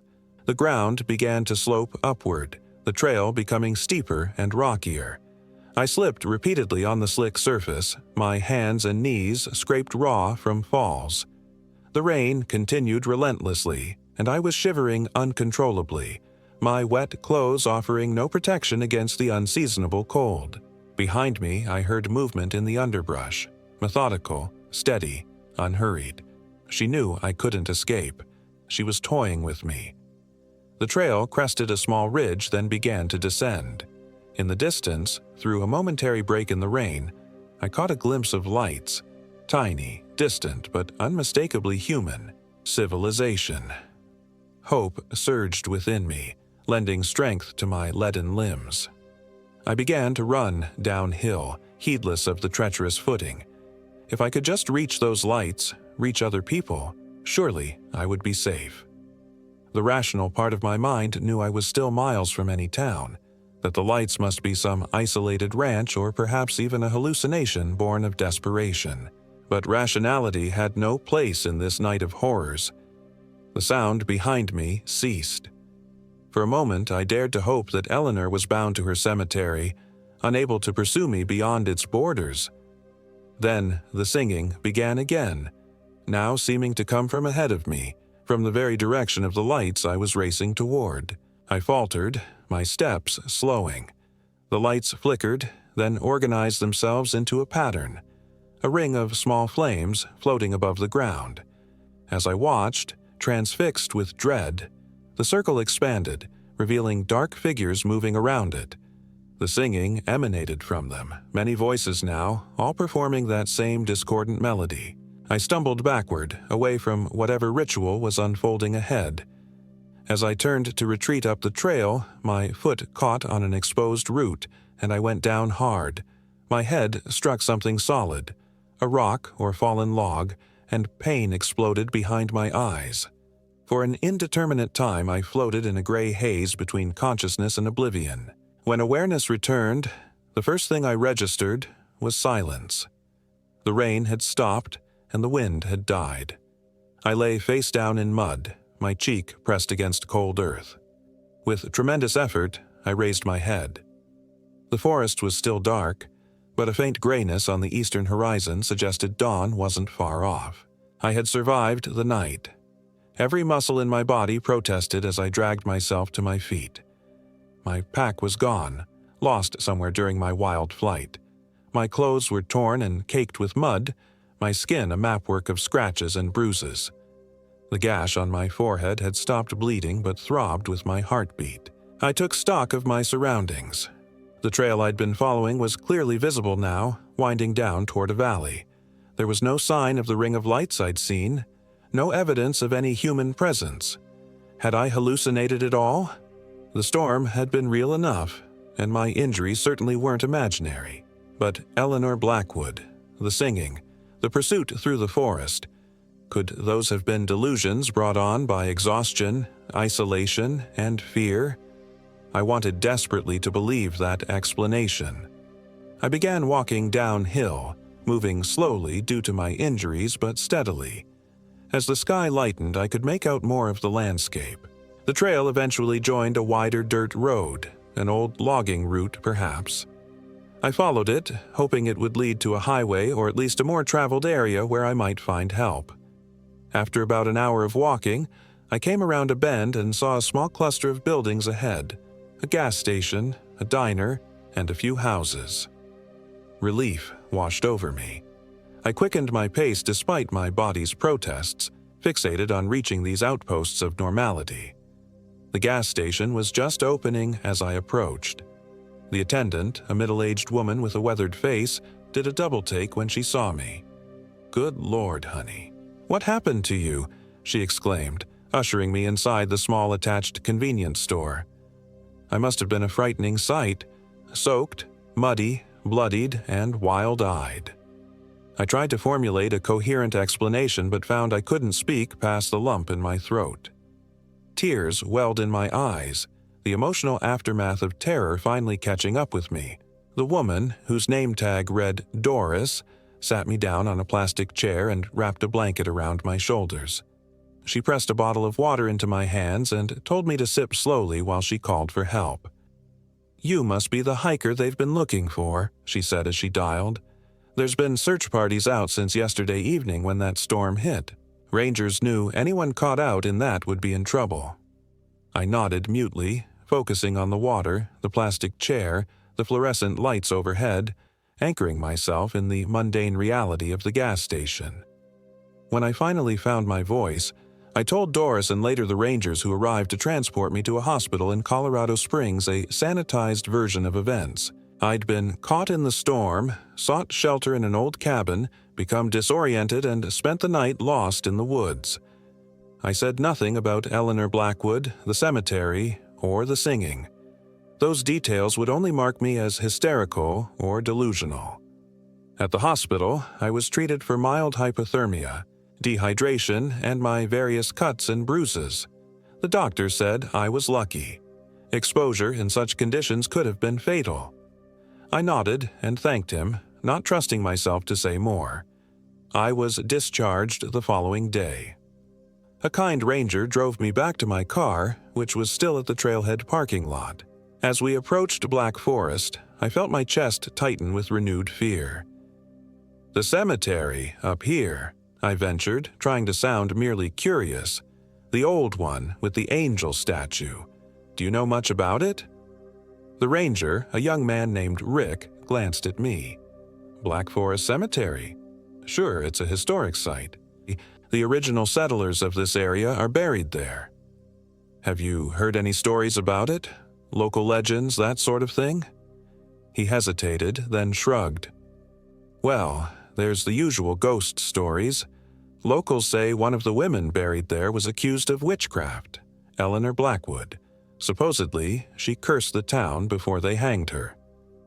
My blood ran cold. "Hanged her? But her grave says that she died naturally? Yeah, the town fathers wouldn't admit to the hanging, called it suicide in the official record, or so the story goes." He glanced at me again. "It's just a campfire tale, though. Nothing to it." I nodded and fell silent for the remainder of the drive. When we reached my car, I thanked Rick for his help. As he turned to leave, he paused. "By the way, your backpack was found this morning, just outside the cemetery. Rangers will drop it off at the address on your ID once they've processed it." He smiled. "Might want to wash everything thoroughly, though. Looks like you dropped it in a mud puddle." I froze. "My backpack? At the cemetery?" "Yeah, right by the gate. Weird, huh? The storm must have really disoriented you." He gave me a reassuring pat on the shoulder. "Happens to the best of us. Nature can be unpredictable." I nodded mechanically and thanked him again before getting into my car. As soon as I was alone, I broke down, sobbing uncontrollably with my head pressed against the steering wheel. It hadn't been a hallucination. She was real, and something of mine was still with her. It took me nearly 20 minutes to compose myself enough to drive. I started the engine with shaking hands, desperate to put as much distance between myself and Black Forest as possible. As I pulled out of the parking lot, my gaze was drawn to the tree line. For just a moment, I thought I saw a pale figure standing between two ponderosas, watching me leave. I didn't stop driving until I reached Denver, though my body screamed for rest. I checked into the first hotel I found, not caring about the expense. All I wanted was a locked door, hot water, and clean sheets, the trappings of civilization to ward off the memory of what I'd experienced. In the shower, I scrubbed until my skin was raw, as if I could wash away the touch of the supernatural along with the forest mud. I ordered room service but could barely eat, nausea rising every time I closed my eyes and saw Eleanor's face hovering behind my reflection. I slept fitfully, jolting awake at every sound: the ice machine down the hall, other guests returning late, the heating system cycling on and off. Each time I expected to see a skeletal figure standing at the foot of my bed or hear that discordant singing floating through the walls. Morning brought no relief. I checked out early and drove home to my apartment in Boulder, stopping only for gas and coffee that I barely touched. Once home, I double-locked my door, closed all the blinds, and crawled into bed, pulling the covers over my head like a child afraid of the monster in the closet. For 3 days, I barely left my bedroom. I called in sick to work, ignored texts from friends, and subsisted on delivery food that I forced down without tasting. I couldn't shake the feeling of being watched, of Eleanor's presence lingering just beyond my perception. On the 4th day, there was a knock at my door. When I peered through the peephole, I saw a Forest Service uniform. My backpack had been returned as promised. The ranger, a different one than Rick, seemed concerned by my appearance. I hadn't showered since returning home, and dark circles shadowed my eyes from lack of sleep. I thanked him hastily and took the pack, eager to close the door on the outside world again. I set the backpack in my bathtub, not wanting to touch it more than necessary. It looked ordinary enough, muddy and scratched from its ordeal, but otherwise unremarkable. Still, I couldn't bring myself to open it. That night, I dreamt of the cemetery again. In the dream, I stood before Eleanor's angel monument, but now my name was carved beneath hers on the stone. I woke, gasping, sheets twisted around me like grasping hands. A sound drew my attention to the bathroom, a soft scratching coming from inside. My backpack. Something was moving inside my backpack. I lay frozen, unable to summon the courage to investigate, but equally unable to ignore the sound. After what seemed like hours but was probably only minutes, the scratching stopped. Silence settled over the apartment once more, somehow more terrifying than the noise had been. When dawn finally arrived, I forced myself out of bed and approached the bathroom on unsteady legs. The backpack sat exactly where I'd left it, seemingly innocent in the morning light. Taking a deep breath, I steeled myself and unzipped the main compartment. Everything looked normal at first glance: my spare clothes, my toiletry kit, my now ruined map. But as I cautiously removed these items, I found something that didn't belong: a small leather-bound book with age-darkened pages, identical to the journal I'd found in the cabin. With trembling fingers, I opened it. The first half contained the same entries by Ranger Thomas Garrett that I'd read during the storm, but where the journal in the cabin had ended abruptly, this one continued. May 30th, 1923. I tried to leave today, made it as far as Colorado Springs before the singing started again. She's in my head now. I keep seeing her everywhere, in shop windows, in the faces of passers-by. I have to go back. She won't let me leave. June 1923, back at the cabin. The symbols are carved into every wall now, though I don't remember doing it. I'm so tired but afraid to sleep. When I close my eyes, I see her standing over me. June 5th, 1923. Someone will find this journal. When they do, know that she isn't content to stay with the dead. She collects souls. Jenkins was first, but I won't be the last. She's hungry, so hungry after all these years. June 7th, 1923. She's here now, watching as I write these final words. She says others will come, drawn to her grave as I was. She says I'll help her call to them. God forgive me for what I'm about to do. The entry ended there, the final words trailing off in a shaky scrawl. Tucked into the last page was a yellowed newspaper clipping dated June 15th, 1923. Forest Ranger found dead. Thomas Garrett, 34, a U.S. Forest Service ranger stationed near Black Forest, was discovered hanged in his cabin on June 8th. Authorities ruled the death a suicide, citing Garrett's increasingly erratic behavior in recent weeks. Garrett is the second ranger to die under unusual circumstances in the area this year, following the disappearance of William Jenkins in May. Cold sweat beaded on my forehead as I read the article. Garrett's suicide mirrored Eleanor's supposed death, both officially ruled as such, but with whispers of something more sinister. As I set the journal aside, something else caught my eye. A small object wrapped in cloth at the bottom of my pack. I hesitated, every instinct warning me not to touch it. But an inexorable curiosity, The same that had drawn me to the cemetery in the first place compelled me to unwrap it. Inside was a carved wooden figure about 4 inches tall, a crude representation of the angel from Eleanor's grave. The wood was dark with age and what looked disturbingly like dried blood. Turned over, the base revealed the same strange symbols I'd seen on the monument. I dropped the figure as if it had burned me. It clattered into the bathtub, landing face up, its blank eyes seeming to stare directly at me. That was when the singing started. Faint at first, almost at the edge of hearing, but unmistakable. The same discordant melody that had haunted me in the forest was now in my apartment, seeping through the walls like poison gas. I fled. I didn't bother packing, didn't even change out of my pajamas. I just grabbed my car keys and ran, not stopping until I was behind the wheel and pulling out of the parking lot. I drove aimlessly, the singing following me everywhere. It wasn't coming from outside anymore, it was inside my head.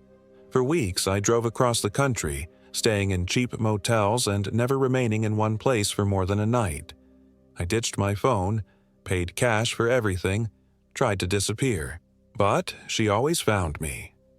Sometimes I would wake to find those symbols scratched into the motel room walls, though I had no memory of putting them there. Other times I would catch glimpses of her in mirrors or windows. Never directly, always in the corner of my eye. The singing grew louder with each passing day. I stopped sleeping, existing in a haze of exhaustion and terror. Twice I checked myself into psychiatric facilities, desperate for medication that might silence the voice in my head. The drugs helped briefly, but she always broke through eventually. 3 months after my encounter in Black Forest, I found myself driving back to Colorado, drawn inexorably toward the place where this nightmare began. I fought the compulsion for days, taking random exits and backtracking hundreds of miles, but my resistance was futile. She was calling me home. I reached the Black Forest trailhead on a clear autumn afternoon. The parking lot was empty. Hiking season was winding down with the approach of winter. The forest looked benign in the golden light, nothing like the nightmare landscape of my memories. As I stepped onto the trail, a strange calm settled over me. The singing, which had tormented me for months, softened to an almost pleasant melody. I knew where I was going, and more disturbingly, I knew what awaited me there. The hike to the cemetery took less time than I remembered. The trail seemed to guide my feet, drawing me unerringly toward Eleanor's domain. When I reached the rusted gates, they swung open at my touch, welcoming me back. The graveyard was peaceful in the afternoon sun, the weathered stones standing in silent rows. Eleanor's angel monument gleamed white against the dark pines surrounding the cemetery. I approached it slowly, no longer afraid but filled with a resigned acceptance. The inscription had changed. Beneath Eleanor's name and dates, new words had been carved into the stone. Emily Hall, 1992-2024. She returned to me as they all do. I should have been terrified seeing my own death carved in stone, my own death dated for this very day. Instead, I felt only a weary recognition. Of course it would end this way. It had always been leading to this moment. I sat on the ground before the grave, watching as the sun began its descent toward the western horizon. The shadows of the tombstones lengthened across the cemetery floor, reaching toward me like grasping fingers. As darkness fell, I heard footsteps behind me, light and deliberate. I didn't turn around. I didn't need to. "You've been waiting for me," I said quietly. Eleanor's voice came from just behind my left shoulder, as cold and hollow as I remembered. "I've been waiting for someone like you for a very long time, Emily. Someone who would hear my song and answer it. Someone who would help me." "Help you do what?" "Break free." Her skeletal hand came to rest on my shoulder, impossibly heavy. "This cemetery has been my prison for over a century, but with each soul I collect, the walls weaken. You will be the last I need." I should have run. I should have fought. But months of torment had worn away my will to resist. And deeper than that, a part of me was curious. What lay on the other side of Eleanor's dark gift? What would it feel like to surrender to the song that had haunted me for so long? "Will it hurt?" I asked, watching as the last light faded from the sky. "Only for a moment," she promised, her voice almost gentle. "And then you'll be part of me, part of us. You'll help me call the others who will come after." Her hands moved to my throat, cold as cemetery earth. As her fingers tightened, cutting off my breath, I saw them emerge from between the graves, translucent figures with hollow eyes and reaching hands. Jenkins, Garrett, others I didn't recognize, all of them singing that terrible, beautiful song. My vision darkened at the edges. My lungs burned for air. As consciousness began to slip away, I felt a strange sense of belonging. I would never be alone again. I would be part of Eleanor's chorus, calling to lost hikers and curious souls, drawing them to us one by one until we were legion and the walls of our prison crumbled at last. With my final breath, I joined the singing. 3 hikers went missing in Black Forest over the next year. The authorities blamed harsh weather conditions, treacherous terrain, simple bad luck. But locals whispered other theories. They spoke of strange singing heard deep in the woods on moonless nights. They mentioned the old cemetery where a new name sometimes appeared on the Blackwood monument, only to vanish days later. And some swore they had seen a woman with long, dark hair wandering the trails at dusk, humming a discordant melody that lingered in the mind long after she had vanished among the trees. A woman who, if you looked closely, wore my face,